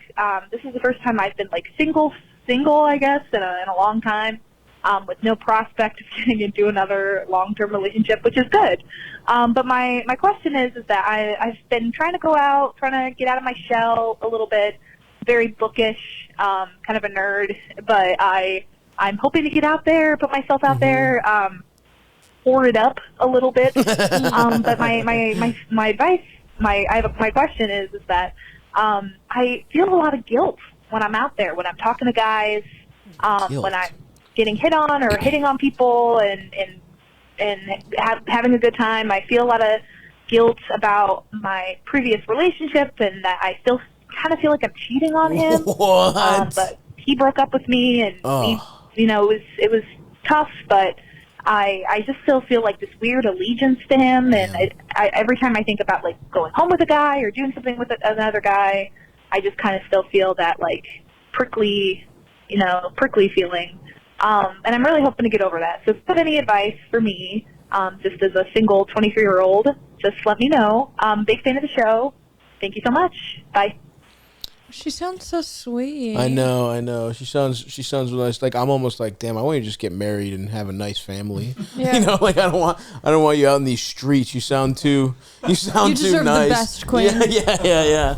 Okay. So, I mean, you're a 23-year-old who's just gotten out of a relationship. And look, you obviously shouldn't feel that guilt, but that is human, right? Like when you're out of a relationship, when you care about someone, people just respond different ways. Not everyone is going to go out and want to fuck right after, right? Like there's that thing of like the rebound where you have all these fucked up feelings where you're just not really dealing with anything. So you just go out and you fuck, and then I've experienced this where I'll just like go fuck immediately, and then I'll be like, what have I done? You know, and then I'm like sad and I don't want to fuck for like 2 months. I don't want to fuck anybody else. So part of that is you're young, and 4 years when you're 23 is crazy. Like that is half of your, I mean, yeah, you've been in 2 4-year relationships. That's essentially all of your possible dating time. You have spent 50% of it. It's 50% of your dating life is with this person. And also through like college and the beginning of being a regular adult. Those are very important moments. So you've probably shared, there's a lot in that last relationship that you're still probably trying to get over. So it's like, I think a little bit of that guilt is fine. Like a little bit of that, like, this doesn't quite feel right. And it's not going to feel super right for a while. So that's just, I think that's a little natural. But you do just kind of have to get over that. And you do just kind of have to, like, you know, either let it fade, I think, naturally, or just like, look, sometimes you're not super ready for like, you know, it's just like if you find somebody that you think is nice, you're having a good time. Doesn't have to be anything serious. You just want to go let loose, get your titties sucked on. You might feel a little bit of that, but it's like that goes away after every time, I think. Yeah. It just goes away naturally, I think. I don't know. When you were a 23-year-old, did you ever have this issue? No, I mean, I'm like the complete opposite where I like avoid relationships at all costs. Mm-hmm. But I think like if you never had a problem just having a good time. Yeah. Too good. Too much fun. Yeah. Too much fun. Yeah. But we covered your DUI car crash. Yeah. In a previous episode, we know you were a good time at 20, I guess. That's the other fucked up thing. It's like, it's funny to reminisce about shit you did when you were 17. You're literally like a little ass kid. Yeah. You're just like. But I think like because this is so like different than me, it's easier for me to like give advice about this. Sure. I feel like because it's so far removed. Mm-hmm. But I feel like you get in such a flow, and especially when you're young and in a long-term relationship, it is still very much like I was saying about the high school thing. Like it really is like part of your personality. Yeah. Is like being in a relationship specifically with that person.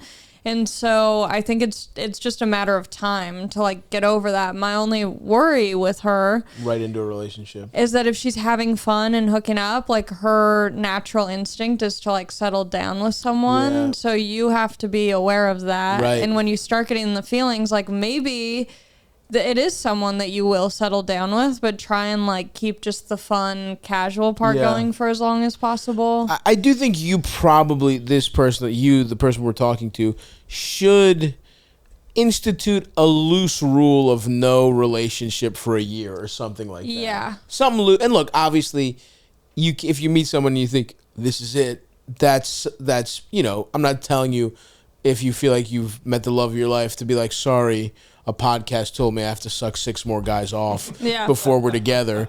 But institute like make it the like tiebreaker. Where if you're not sure about someone, be like, I'm gonna stay single for now, right?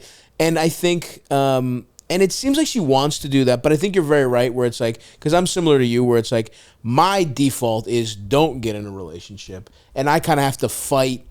Even when I like someone, when it gets to a serious point, I have to kind of like override my own neuroses and be like, shut up, you like this person, give it a shot, you're being a dumb piece of shit. And our friend here has to kind of do the opposite. Where it's like, they are really nice, you are having a good time, but should you really be with them exclusively? Yeah. So I think you have to be cognizant of kind of your programming. The guilt thing I think is natural. You do kind of get over that. I mean, it's the same thing, though. It's actually good practice for overriding what we just talked about. Because it's like, you're going to have to just like, at a certain point, you can't let those feelings win. I'm not telling, you seem like you're already in the position where you want to go and have fun. So you're over the breakup, at least it seems enough to put yourself out there a little more. So there's really no advice other than sometimes we have to override our kind of emotional reflexes with like what we know is right. And you have to do that here with the guilt thing and just be like, and the more, it's just like anytime you make any switch, it's a little fucking weird at first. Yeah. It's going to be a little fucking weird. Well, and I think because she was in 2 back-to-back long-term relationships, I'm sure she brought some of that first relationship into that second one. And so it's like, you want to be able to like have all these experiences, get to know yourself better. That way, the next time you do get in a relationship, it's like a whole fresh start instead of bringing like Brandon and Jace into this relationship with you. And that's a good point. It's not just about dating. It's also about you in yourself, right? So she's saying she's kind of bookish, kind of a nerd, wants to put herself out there more. It's like, is there other stuff you can do to make, it's cliche, but it's like the dating yourself thing feel real, where it's like, do you want to are there hobbies you want to take up? Is there stuff in your life you can fill it with, where fill in that part that you are so used to having a dude there, fill that up with like shit you want to do for yourself. It's self-improvement. I always say like any kind of like goal is good, because watching progress happen makes you feel good. Yeah. Like I always equate it to lifting weights, or like when I'm focusing on losing weight, it's just like, even though I think you don't have to be like, I don't subscribe to traditional beauty standards, it still feels good to lose, just to see a number go up or down in the right direction. Like, is there something you want to get into? Your book, you said you're bookish, you're nerdy. Is there some non-nerdy shit you want to do? Is there like, some kind of like fucking, I don't even know what it would be. I'm such a simpleton. For me, it's just literally, I just want to get fucking jacked whenever I have time off. But is there like some kind of like, I don't know, I feel like nerd girls take like a hip hop dancing class, or like a pole dancing class, burlesque. or like burlesque or some shit like that, or like, I don't know, whatever the fuck it is to make you less nerdy and more of to get in touch with your not nerd shit. I'm not gonna tell you to go, don't go to grad school, but like go do some shit, like do some fun other shit. Something that would like make you a little bit uncomfortable, like out of your comfort zone. Yeah, and maybe enhance the fun part of your life, right? Maybe it's even like fucking taking bartending classes or some weird shit. I don't know what it is, but like, some shit like that. Whatever you want to do, fill in that gap with self-improvement or self stuff that the relationship is, and then give yourself, just override the cheating thing. First of all, your homework from us is to just go fuck somebody. Like that's number one. You got to get one out of the way. It's gonna feel weird. It's probably, here's the other thing that sucks as a woman. It's like, it's probably not gonna be good. What would you say the percentages are of guys you fucked where it was like just the sex was a good experience? Would you put the numbers at 5%? 5%. But for me, sex is like doing a show. I'm like, time to put on my little performance. 5. So you're looking at a nice, and look, Allie's way more fucked up than you. You're probably gonna get to numbers that are up to even 35%. But yeah, it's just go out and have kind of give yourself these little like rules where it's like try not to get ensnared in a relationship, and truly there's no good advice other than override that guilt thing. It's the same thing where it's like anytime you're scared to do something new, it's that feeling of like, yeah, exactly. It's like that guilt is kind of like that feeling right before you're about to like go bungee jumping or something. You know what I mean? Where it's like, I shouldn't do this, but it's like, just fucking do it. It's fine. And then once you're over it, and you'll be sucking and fucking in no time. Mm-hmm. You'll be sucking and fucking in no time flat. But good for you. We believe in you. You sound very nice, and we're all rooting for you. Now I get why she's in these long-term relationships. If I met her, I'd be like, I'll be with you for 4 years. You're nice. Yeah, you're really nice. Let's entwine our lives. Hey, Stavi. So basically, me and my wife, we got married really young. We're about 20 years old. A couple months into us getting married, we were having problems, and she moved out for a little bit. Probably about a month into her moving out, I slept with one of my coworkers, and she finds out. Because we were broken up, because we were separated, she said she forgave me, and she wanted to move on and move past this. She said she wasn't going to cheat on me back. She said that wasn't the type of person she was. I wonder where this is going.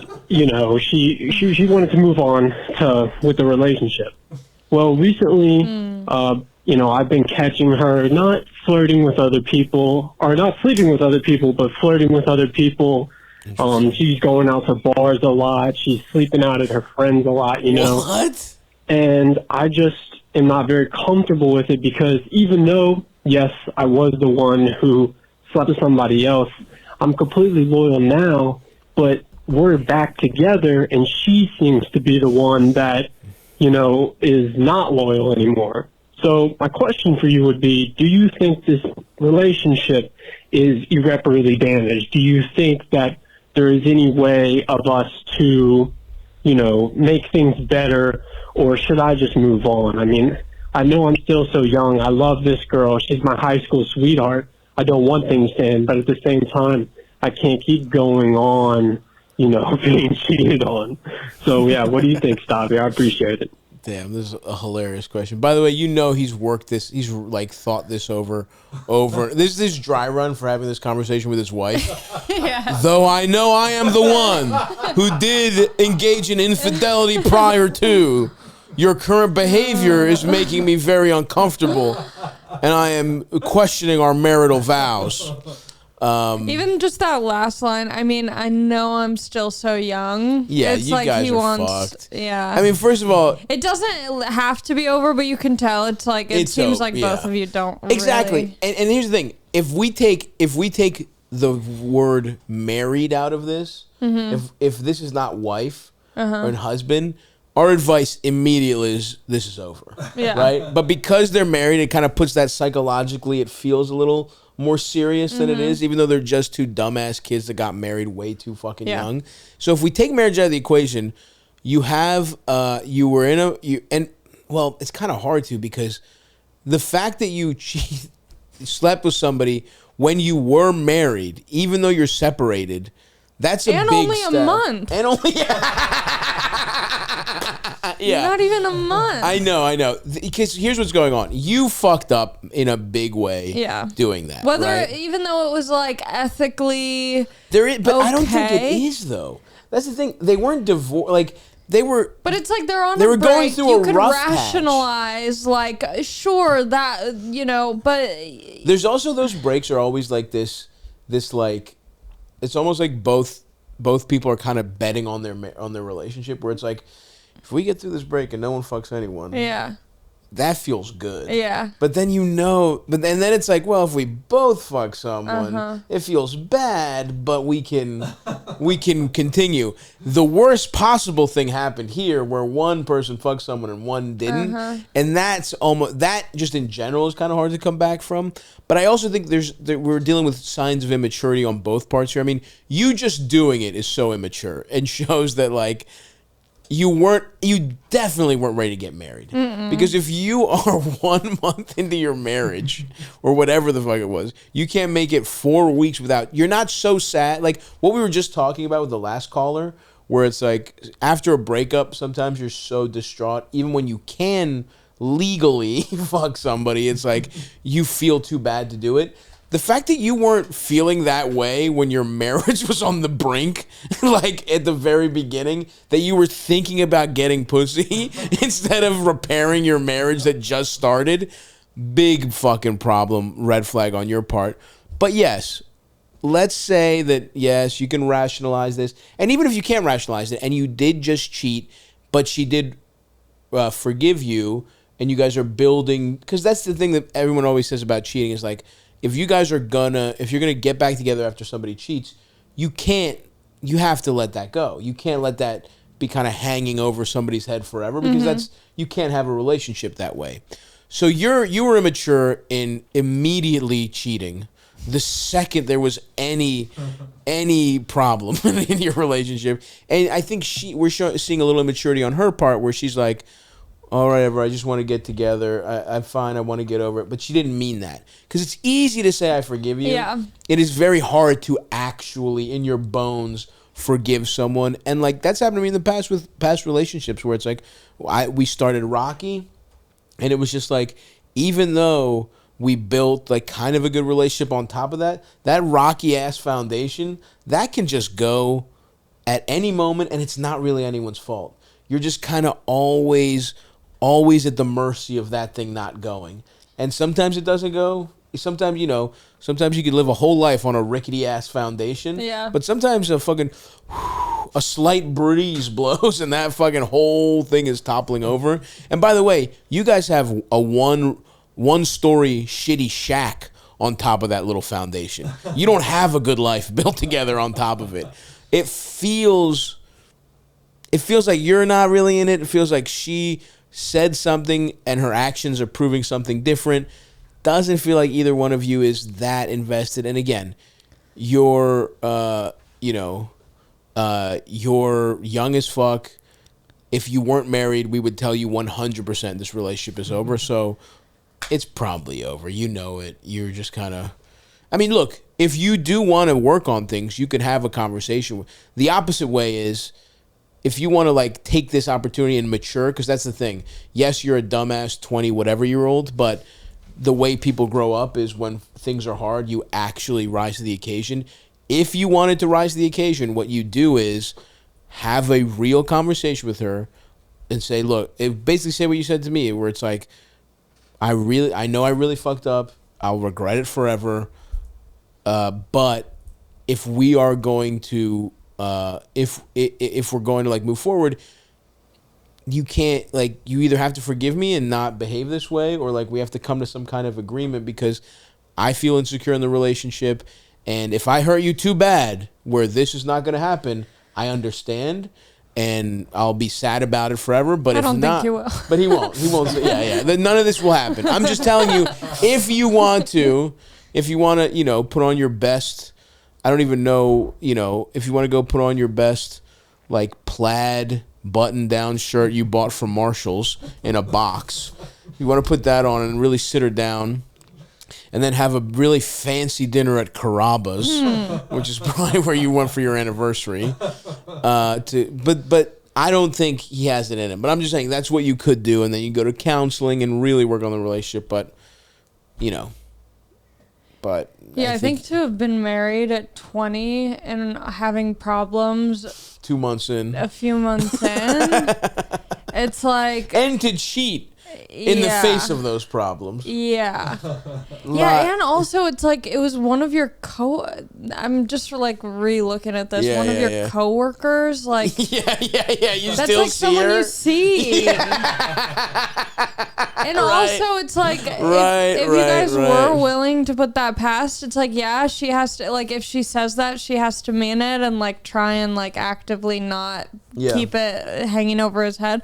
But also it's like, I would imagine you need to kind of, now you have more work to do, because now you have to step it up. If you want it to work and like totally make her feel really secure. Right. And we're not sensing you don't have step it up energy in this call. And also you're 20, so like he's stupid. Just you take an actual break. If you guys want to get back together at some point, like you need time to become adults a little bit. That's a good point. Because all of this just feels like not like anyone's fault necessarily, but just like a victim of your age and circumstance. Where it's like you guys just kind of both made a bad decision that you weren't ready for. Yes.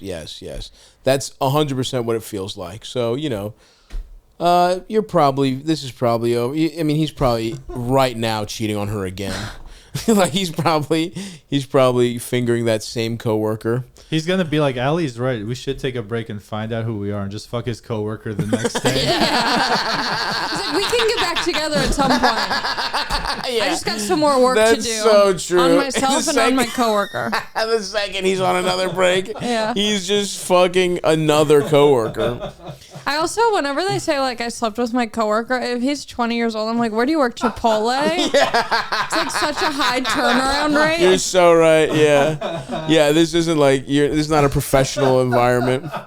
Nobody had to like worry about their suit being wrinkled after they had sex at lunch. Yeah, they're not like renting a hotel room. They're like in their car in a parking lot. Yeah, he's getting sucked off in a Scion, and then he got mad because he nutted on his apron. He's like, "Fuck, how am I gonna make Chipotle burrito bowls now? There's jizz on my apron." All right, you've done this before? I just need to put a little sour cream over the jizz, and no one's the wiser? Huh, well, I don't know. I don't like that you had that answer at the ready, but that is practical advice.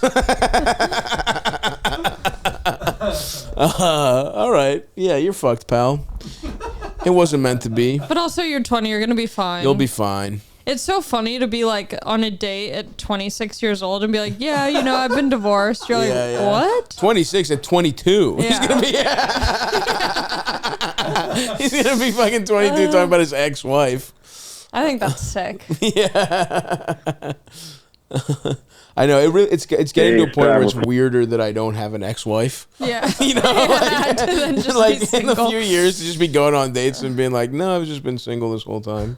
No, I don't have kids. They're like, really? Like it's starting to get to the point where it's like everyone I date should have kids. Hey,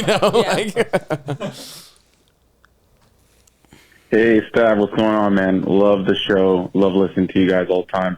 So I'll just jump straight to it, man. So I run a YouTube channel, a small YouTube channel. I kind of do it on the side. It's just like a side hustle. Don't make very much money doing it, but it's a fun thing to do. Through it, I've just met some other YouTubers that I've collabed with, and a good chunk of months ago at this point, one of them, who was always really nice to me and just a cool dude, we collaborated a couple of times, sent me a dick pic, and I instantly deleted it from the feed that was on Messenger, Facebook Messenger, and I was just shit. Oh yeah, there's no way you meant to send that to me, right? And I was playing it off. Right. And the dude was definitely suspect about it. At first, he was like, oh, yeah, no, it wasn't for me, but it was for somebody else. But then he would send like a winky face and stuff. And it was so obvious that it was meant to be sent to me. But I just chose to kind of brush it under the rug. All of my other YouTube peers who also know this guy said I should have laid into him for sending me a dick pic. But I just chose to kind of just brush it off and be nice about it, I guess, and figured that maybe be the best way, just kind of ignoring it happen. We're still Facebook friends and stuff like that, but every here and there when he talks to me, I always am just expecting the next dick. So yeah, how would you have handled this? What the fuck, man? That's wild. This feels like a question for a woman in comedy to answer. This feels like you've got the expertise on this one. Yeah, I'm like, no, I think what he did was right. Just ignore it and keep pushing and grinding. Pretend it never happened. Work with them in the future. Wait until they get canceled by someone else. Yeah. Because it will happen. Don't be on the leading edge of the cancellation, but be at the second wave. Yeah, no one likes the initial canceller. The initial counselor, that's a true hero. Skepticism. I bet he didn't actually send you the dick pic. You're making this up for your YouTube class. Yeah. Oh, but he's so much bigger than you. You're just trying to latch onto his name. Yeah. I wish he specified what kind of videos he made, because I wish it's like those vaping videos where they blow the O's in a smoke trick YouTuber. Yeah, I did some collabs with a guy who does the craziest O-rings. Yeah. I've seen Cloud Chucker 82's penis. Yeah, I mean, look, bro, I don't know what to tell you here. This guy internet assaulted you. Like, it wasn't like I love. By the way, my favorite move that the dick pic sender is doing is like the guy clearly being like giving you the out for being a predator. He's giving you a mulligan, and you're still like flirting. You're still like, he clearly is, this guy is giving you, he is serving you an out on a golden platter, and you're so horny, you're still sending him winky faces, you fucking lunatic. Wait, did he send the dick pic on Instagram or on Facebook? I think it was on Facebook Messenger. Okay, because I don't know if, does Facebook, because I know on Instagram if you screenshot a photo someone sends, it shows up. Oh. Like it shows that they screenshotted. Interesting. So that would have made him nervous. Yeah. Because now you just got a photo of his. Well, but he said he deleted it. Yeah. So he doesn't have the. Oh yes. If you screenshot you can send a photo in the message. Yeah. But if you don't send it in the body, yes. I see what you're saying. No. This guy just wanted to brush over it. This guy's a gentleman. Yeah. You know, he's just like. And by the way, your friends were like, you should have really laid into him. It's like, you could lay into him right now. He just told you he sent him a dick pic. It's like, just fucking relax. Everybody deals with that shit their own way. You can't tell the guy what the fuck to do. Obviously, you were uncomfortable, whatever. Now, would I be friends with this guy still? I don't know that I would be. I think somebody, minorly commits a very minor sex crime to you, and it's like, maybe stop hanging out with him. That'd be what I did. I mean, you've chosen to ignore and not make a thing of it. Fine, that's your choice. If you want to do that, I think you probably don't need this guy in your life. That would be kind of it's your side hustle. That would be what I would say to do. I wouldn't continue to be friends with the guy sending you unsolicited and unwanted dick pics. That's me personally. Yeah, because then, like, what else is he sending to people? You don't want to be, like, chummy. Yeah, you've just decided you don't want to be associated with this guy. Yeah. I think his mode of action was, like, the right mode of action. Because it's, like, I feel like a dick pic is, like, safe enough to where it's, like, gross to get it. It feels weird, but you're not, like, it's not, like, fully violating. Yeah, it's just more of, like, a read on that guy's character. Right. It would be a lot different if it was his dick in person. Yeah. If you ever have to breathe the same air as his penis, that's a much bigger violation than, like, yeah, I agree. It's, like, it's right at the level of... It's like a silly assault where you're like, look at that. What a goof. Yeah. But I think, and it seems like he only sent it once. He only sent it once, even though he still kind of... Was putting the vibes out. Putting the vibe out. The winky face. Again, hilarious, on some level, delusional respect. It's like, it's so delusional you almost have to respect it, where it's like, you think... And it's like, what is he trying to do? I mean, maybe they're both gay guys, I don't know.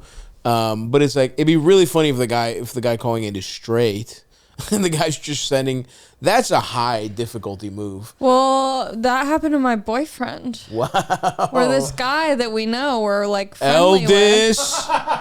What did I tell you about that? I thought it was weird when you asked Allie for her boyfriend's number, but I never thought this is what you do with it. Weirdo. Thank you for coming on. But also nice penis. Well, never mind. It couldn't have been Eldis. If that's your takeaway.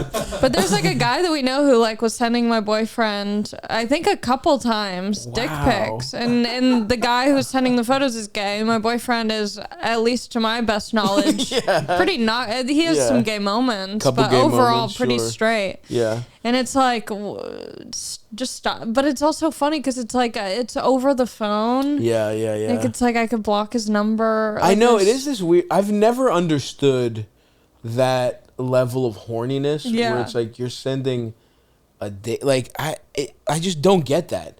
It's like, it's like, even in the perfect world where someone sees your dick pic and they're like, that's awesome. That's so fucking sick.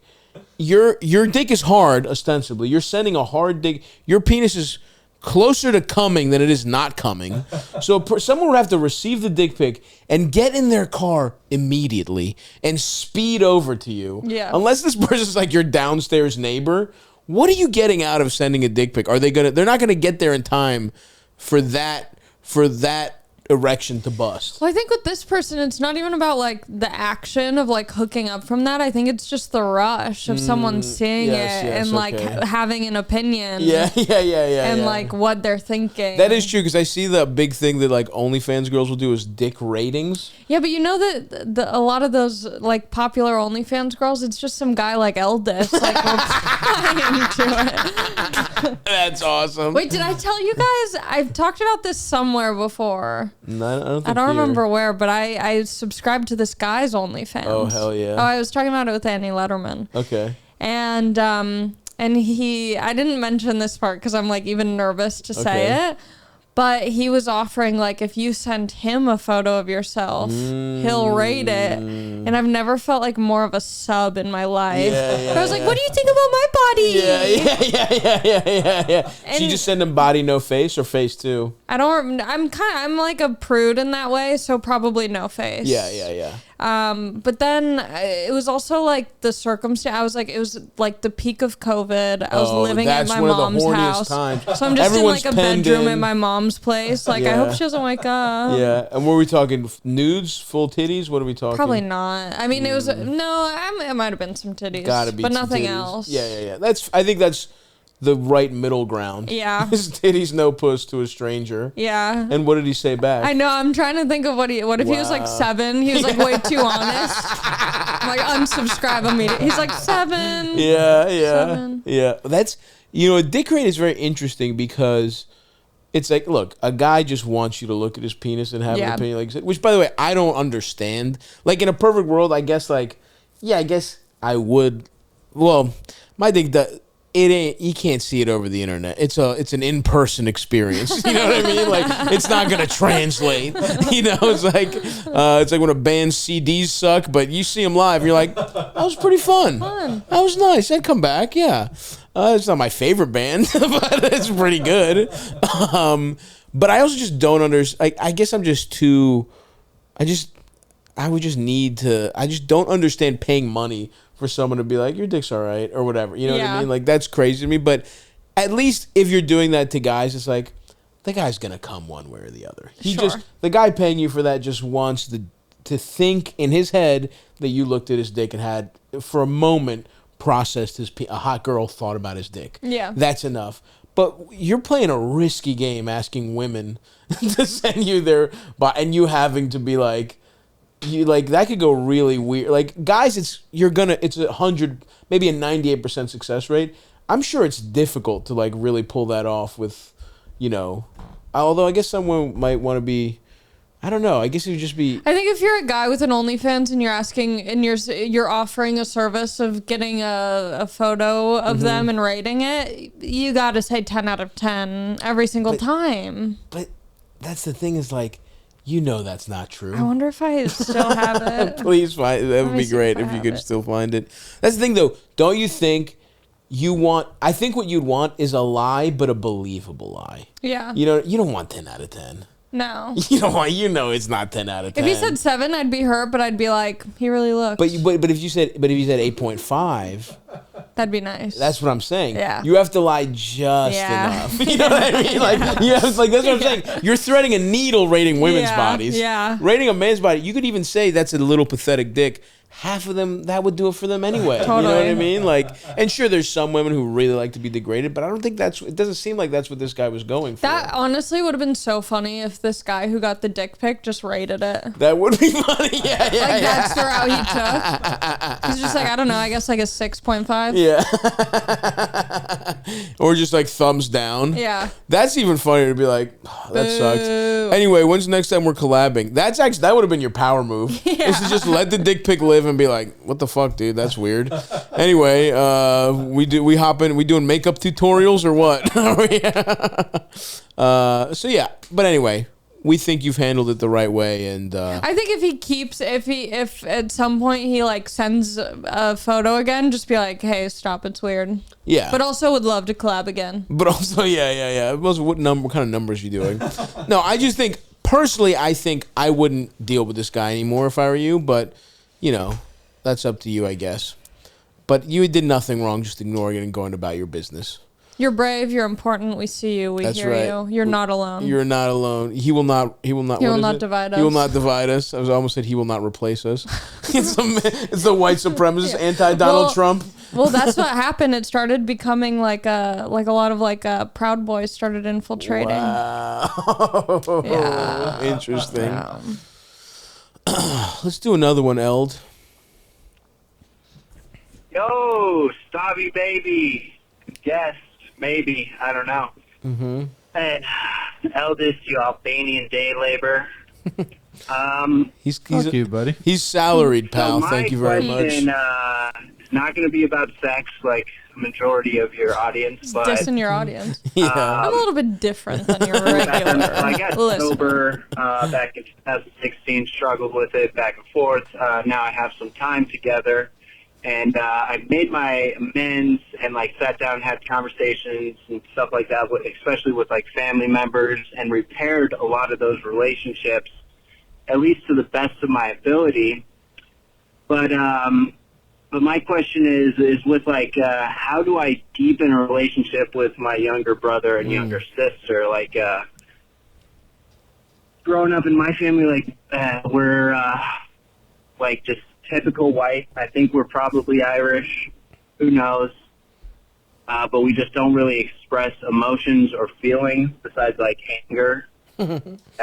So you try like, putting a remote up your ass? There just doesn't feel like there's a lot of depth to the relationship that I have with my siblings. And like over the years and as I'm getting older, like that kind of bothers me. But I have like no idea, I guess, how to go about like growing that relationship. But yeah, I mean, if you have any advice, I'd greatly appreciate it. Love the pod. Later. Oh, that's cute. Yeah, I mean, this. So basically, there's a couple questions. He said he got sober, and he was trying to like repair the relationship, and so I guess you were just drunk as fuck while they were little kids, or what's? Like, yeah, I mean, what's the schism there? I'm assuming that because he was drinking or doing whatever, and it got to a place where he had to get sober. Yeah, he probably was like, especially as like the older sibling. Yeah. A lot of pressure on the older sibling, and so if you aren't there, like he probably just is kind of like starting at zero, and also their memories of him are just like kind of shitty. Fuck up, yeah. And I know what you're saying. It's similar to being a deadbeat parent in some way. If you're a much older sibling that's that's like a piece of shit, because it's like kids just naturally want to look up to their older sibling naturally. So to fuck that up, it is like something that takes a little work. But the good news is you found out about this. You did it. You got sober, and the good news is you're not a parent, right? Like ultimately, it's not the same level of damage when your just older sibling isn't around, and I think it's I do think this is actually, the good news is I don't think this is that difficult. I think basically you just have to be in your sibling's life. I mean, that's it. That's like, they're younger than you. You're probably, you're at least now hopefully doing a little better. It doesn't have to be super emotional. It can be as simple as like going to the movies with them once a month, or just like having a day once a month where it's like, let's hang out, or, even more, call them, check in on them. I know that me and my brothers don't have the age gap that this guy does, but there was definitely a moment, probably, I don't know, right around when I moved to New York. I kind of, my relationship with my family's been kind of rocky, and there was a time where even when I lived in Baltimore, I just didn't see my family. Like I probably see my family more now that I live in New York and I tour constantly than I did when I lived 20 on the other side of Baltimore. Like when I was in my early to mid 20s, I moved home, And I hated it so much, and it reminded me so much of what the issues were in my family when I was out of college, that from the ages of like 24 to like, I don't know, 24 to like 28, I just didn't see my family much. I just made excuses. I didn't even go for holidays, like, and then I got in a big fight with my dad. That just fucked things up even more. But it was kind of the catalyst for me to kind of repair the other relationships in my family and just really think about it. And therapy really helped on that. And all it took was a couple very uncomfortable conversations about why the problems we had, and about shit that they did that made me feel bad, and like and then we just kind of looked at our family dynamics together, and those were difficult conversations. But ever since then, it was like we just kind of, all of us started making the effort to be in each other's lives a little more. We would do holidays together, even if my parents weren't involved. Me and my brothers would do it. And then, we'd talk on the phone more, and I would give them, they would come to me for advice, like when in the past they wouldn't. And then we just kind of started hanging out more and more. And now to the point where we have a great relationship. We talk all the time. We have, like a little group chat.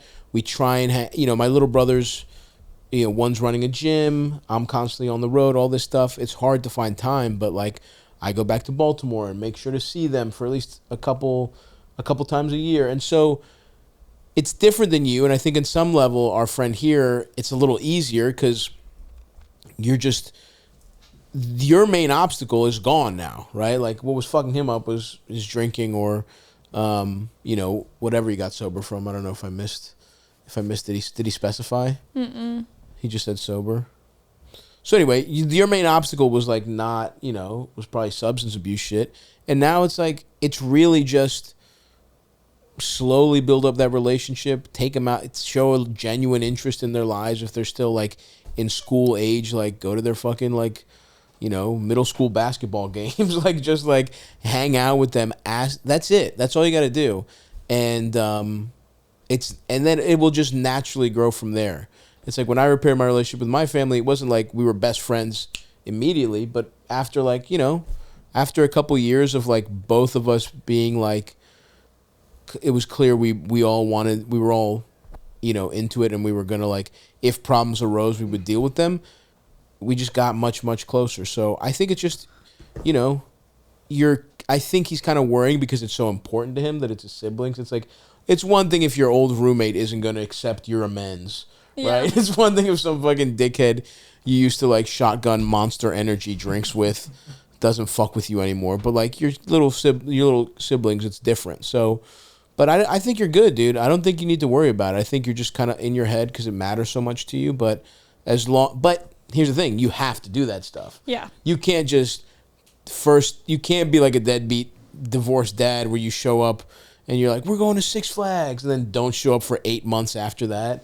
You know what I mean? Like, you have to be there. You have to be in their lives. And if you want that, it's as simple as that. Now, it's just a matter of not letting things get in the way of that. Yeah, you have to make, like, an active effort. Because also, like, I don't know how long he was, like, drinking or doing whatever. And by the way, it's like, did you get drunk and kill both your parents in a fucking car accident? Yeah, because then it's a little different than if you just missed their birthday parties because you were on oxys. Yeah. Like, that's different. You can get past that. But yeah. But also, it's like he said that he like made an amends to them, like he sat down and apologized. But I think too, like the big part is like an active like living amends, where like you can apologize for something, but if you're still, even though you're not drinking or whatever, still kind of like being passive and out of their lives, it's like they're not just gonna be like, oh yay, you don't do drugs anymore, like you're back. It's like they probably have so many memories of you like fucking shit up that now it's like you have to make new memories. And it's going to take time. Just going to take time, exactly. Yeah. And by the way, it's like, it's totally good that you obviously are sober, but like in the grand scheme, what's more important to have a relationship with your younger siblings is to be around. Like you could be theoretically drunk and if you're just hanging out, like how many fucking awesome drunk relatives did you have, right? So it's like in a fucked up way, it's like just not being there was so much more important than your substance stuff. And I'm not telling you like, hey, by the way, buddy, you need to have a couple pops every once in a while and still be a cool brother. But it's like, you just have to put the time in. That's so much more important than anything else. So good luck, little buddy. I think, we believe in you. I think it's going to go good. What do you have to say over there, Eldest? Who's the Albanian day laborer now, you drunk Irish? Estranged from your siblings piece of shit? Whoa. Whoa. I don't know. Being Albanian day laborer doesn't sound so bad. I still get cards from my sister every fucking Christmas. He's going to need to make an amends to you now. You fucking tell him, Eldest. Fuck that guy. By the way, I don't want you to give up on finding that guy raiding your body, if it's possible. I looked. I think I deleted my Twitter where he did that. Bummer. But if it happens to pop up, I'll send it to you. Please send it. I would love for you to read it on air, but what are we gonna do? Okay, Eldest, how long have we been going, pal? We're at 140 right now. We're cruising. We could do this all day. You got a good one? Yeah, I got one that'd be fun to take us home with. We can do one more before. Okay. Oh, wait, fuck, what time is it? Oh, yeah, we are supposed to do another podcast. But I haven't heard from that motherfucker. Well, this is a good one either way. Yeah, play us.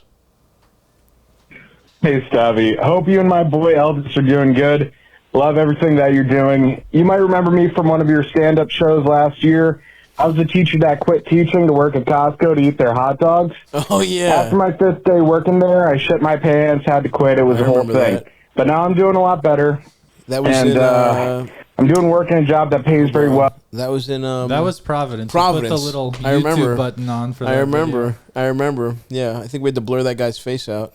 Yeah. Or hopefully we did. Blur his pants out. Yeah. Shit in him. He had a ride or die girl with him, though. Even though he was going through it. Women are so loyal. It's crazy. Yeah, I know. The amount of men that they're like, that's my boy. I'm like, I know. Okay, good for you. I know. It's pretty sick. It's pretty sick for, pieces of shit. I can't wait to get a wife I don't deserve. My 5th day working there, I shit my pants, had to quit. It was a whole thing. But now I'm doing a lot better. Good. And I'm doing work in a job that pays very well, that I can't disclose the full details of, but I essentially work in politics. The problem is now that my now fiance, who I've been with for 8 years, really wants to leave her job and find something better.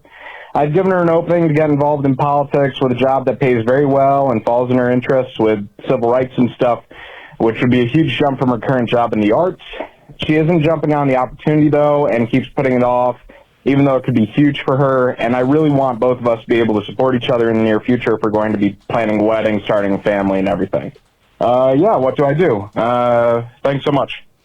Oh, now she's not ambitious enough for you. What about fucking last year where your dumbass quit your teaching job to work at fucking Costco and soil your fucking dungarees? This bitch stood by you, and the second you get your shit together, you're like, this fucking bitch is lazy. I don't know if I could be with somebody like this.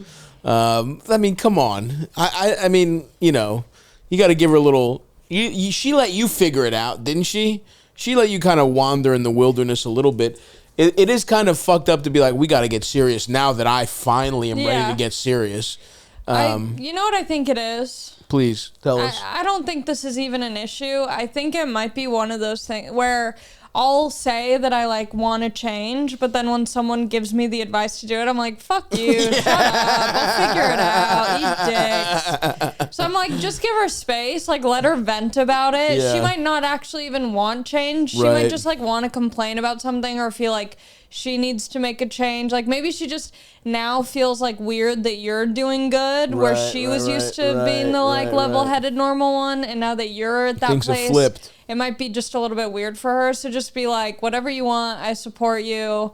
But don't try and interject, because she might just want to be saying stuff to say stuff. It's possible for sure. Now look, it also is possible that, this is something she should do. But if it is, how do you even get a partner to do something you think is right for them, but they might be scared to do? I don't even fucking know.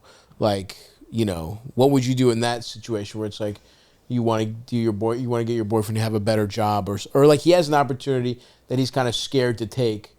How would you even approach that? Well, I think it's like, I think it's being like, take the chance.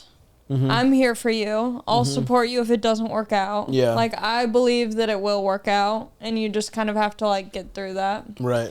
But I think it's natural to be anxious or to, like, not want to do something. But I think, like, if you have someone who's, like, almost more excited or, like, breathing down your neck. Doesn't help. It doesn't. It makes it feel more scary. For sure. I'll bounce that question over to you as another person in a healthy relationship. How would you approach it?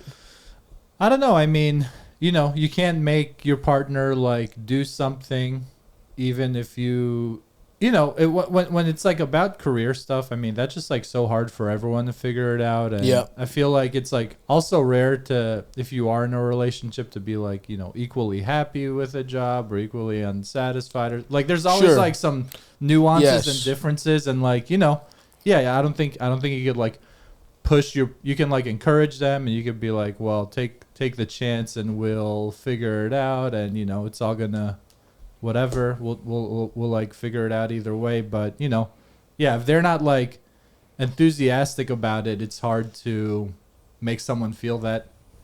You're right, and the don't breathe down their neck is a great thing, because you're just gonna like you just have to give them the space to decide. And by the way, even if it's working for good parts of politics, working in politics fucking sucks dick.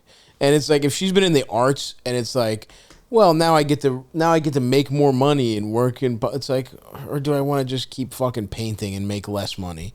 You know what I mean? Yeah. It's possible. It feels like there might have been like a power dynamic where she, for a long time, got to be more in control. Mm-hmm. And now it seems like it's kind of shifted. Yeah. So this is a different man than the guy I did crowd work with 2 years ago. I'll tell you that much. Yeah. He's got a real pep in his step.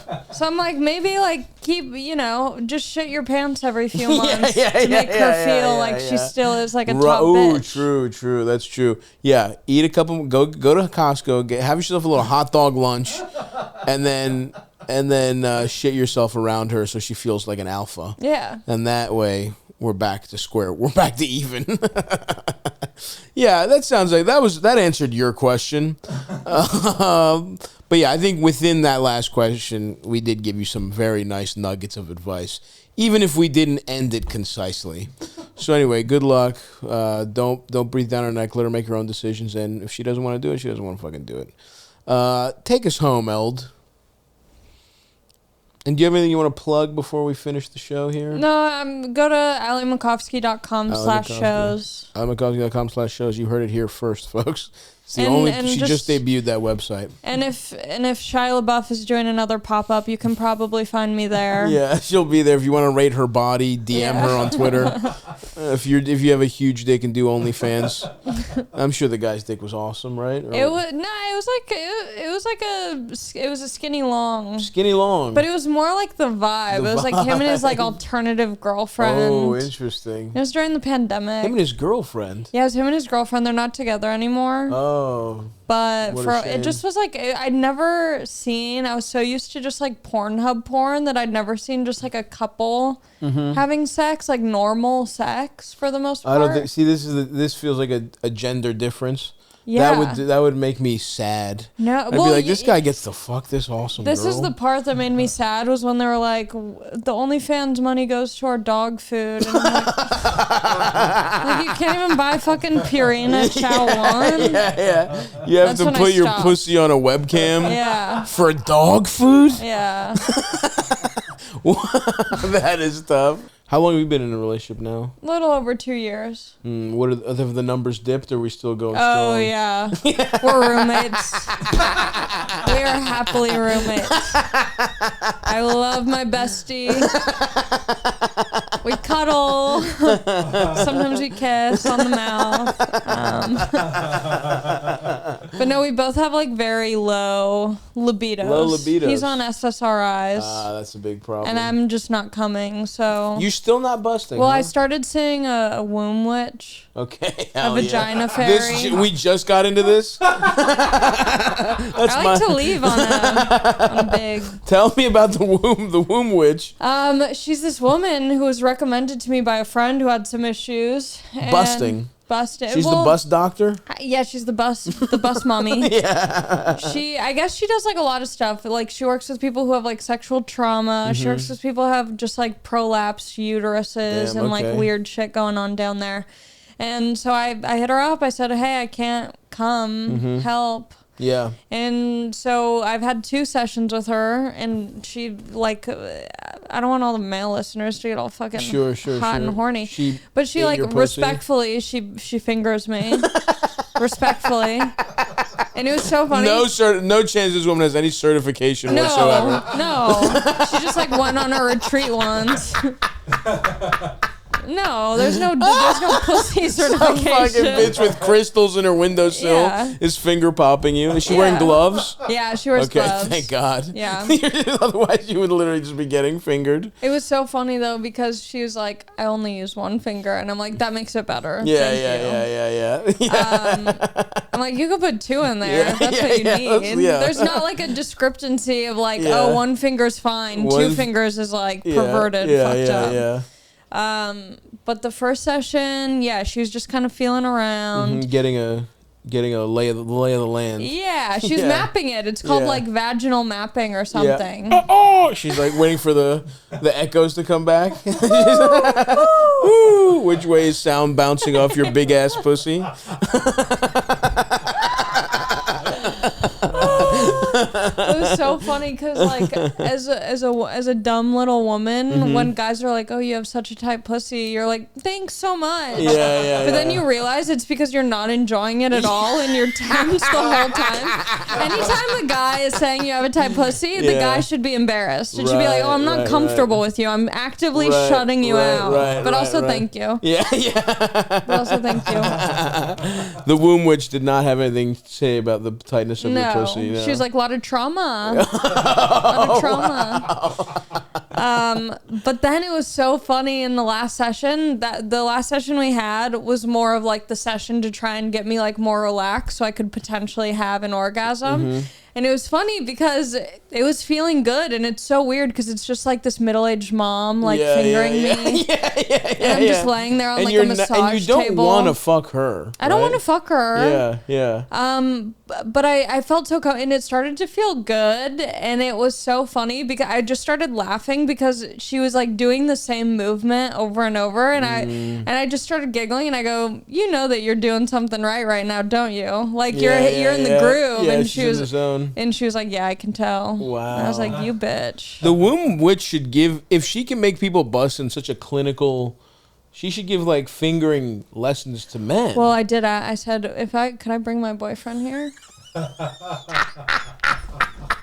And she'll just like watch you guys. She'll watch him finger you. No, yeah, or he'll watch her. Let him watch the master cook. I wonder how I would respond if I saw my girlfriend getting fingered. I'd be like, I know I would be here for you, but I would just be in my head. I'd be like, maybe this lady will suck my dick. Like, there's no way I wouldn't be thinking that. Like, if a girlfriend took me to watch a different woman finger her, even if she had gloves on, part of me would be like, I wonder if she sucked my dick while she fingered my girlfriend. Like, fully, that's what I would be thinking. And even I would try and stop that, and it would just come back more and more. And my dick would just be hard watching this. Like, there's no way that wouldn't happen to me in that scenario. I can tell you that for a fact. Very interesting. Yeah. So you still, I just assumed, because, you know, when we first met, you were doing stand-up about how fucked up and broken your pussy was. But you were a child with a fucked up pussy. Yeah. You were a 20-year-old Shia LaBeouf fan with a fucked up pussy with jokes about discharge, getting mistaken for cum, if I recall correctly. Wow, yes. Right? Yeah.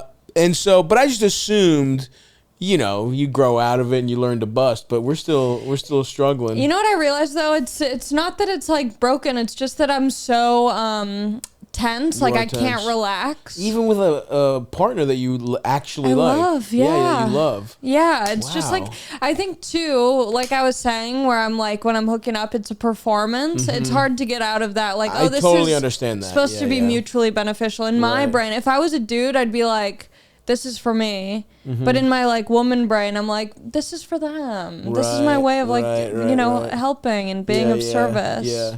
He bought me a Bud Ice in the parking lot. Yeah. I owe this to him. Yeah. I owe him some clenched pussy. I have to just like get over that. Yeah. You definitely do. Especially with with a boyfriend. That's crazy. I know. I would have thought, because I have this thing where it's like I kind of identify with the performance thing a little bit, which I think as you just kind of are wired that way, where you're like, this is how I should be behaving. Yeah. But in a relationship, that kind of goes, and I'm like, you get into a groove with somebody and you feel more comfortable. Like for me, it's more like you don't want to be embarrassed, so you're just like, I have certain things that I'll just do until I'm comfortable. But it does go away in a relationship, and I would have just assumed that happened to you, but I guess not. It goes away where it's like we're very comfortable with each other, and there's no sense of like embarrassment. Like if I were to like fart or something while we're having sex, like we'd laugh about it, and it would be like no big deal. Right. But there is something about like this deeper intimacy that's beyond just like, oh, embarrassing, where it's like you see me. An actual connection. Yeah. I get that. Once I keep getting this lady to jack me up, I might not have a boyfriend. I might have a girlfriend soon. I might have a middle-aged mama. Shout out to the fucking womb witch. Yeah. Now, do you think she'll see me? That depends. Do you have a vagina? Well, who knows? You just tuck it back for your first appointment? Yeah, I tuck it. I draw a pussy on my balls. I stretch my balls out. I draw a pussy. I'm like, yeah, my clit's up top. You're going to want to focus on that. My pussy's no problem. Don't even look at it. I color my dick pink. I get like a fucking marker. You wear one of those women's March hats. You put it over your penis. Oh, fuck. Well, good luck with the womb witch. Please, we're gonna need some. The next time you come back, we're gonna need you to have busted in the womb witch. I got real close. Yeah, it's looking good for me. Good. I'm rooting for you. I want all my friends to bust. Ha ha ha. Ah, the womb witch. Great anecdote, Allie. So no call is gonna follow that, surely, and we're not even gonna try it. So that's our episode, folks. Allie, thank you so much for coming. Thanks for having me. Go to AllieMacofsky.com. What is it? Yeah. Allie Macofsky. Is it something? Allie Jokes? .gov. Yeah. AllieMacofsky.com/shows. And yeah, we'll see you guys. We'll see you soon. Thanks for listening. Bye-bye. See you next time.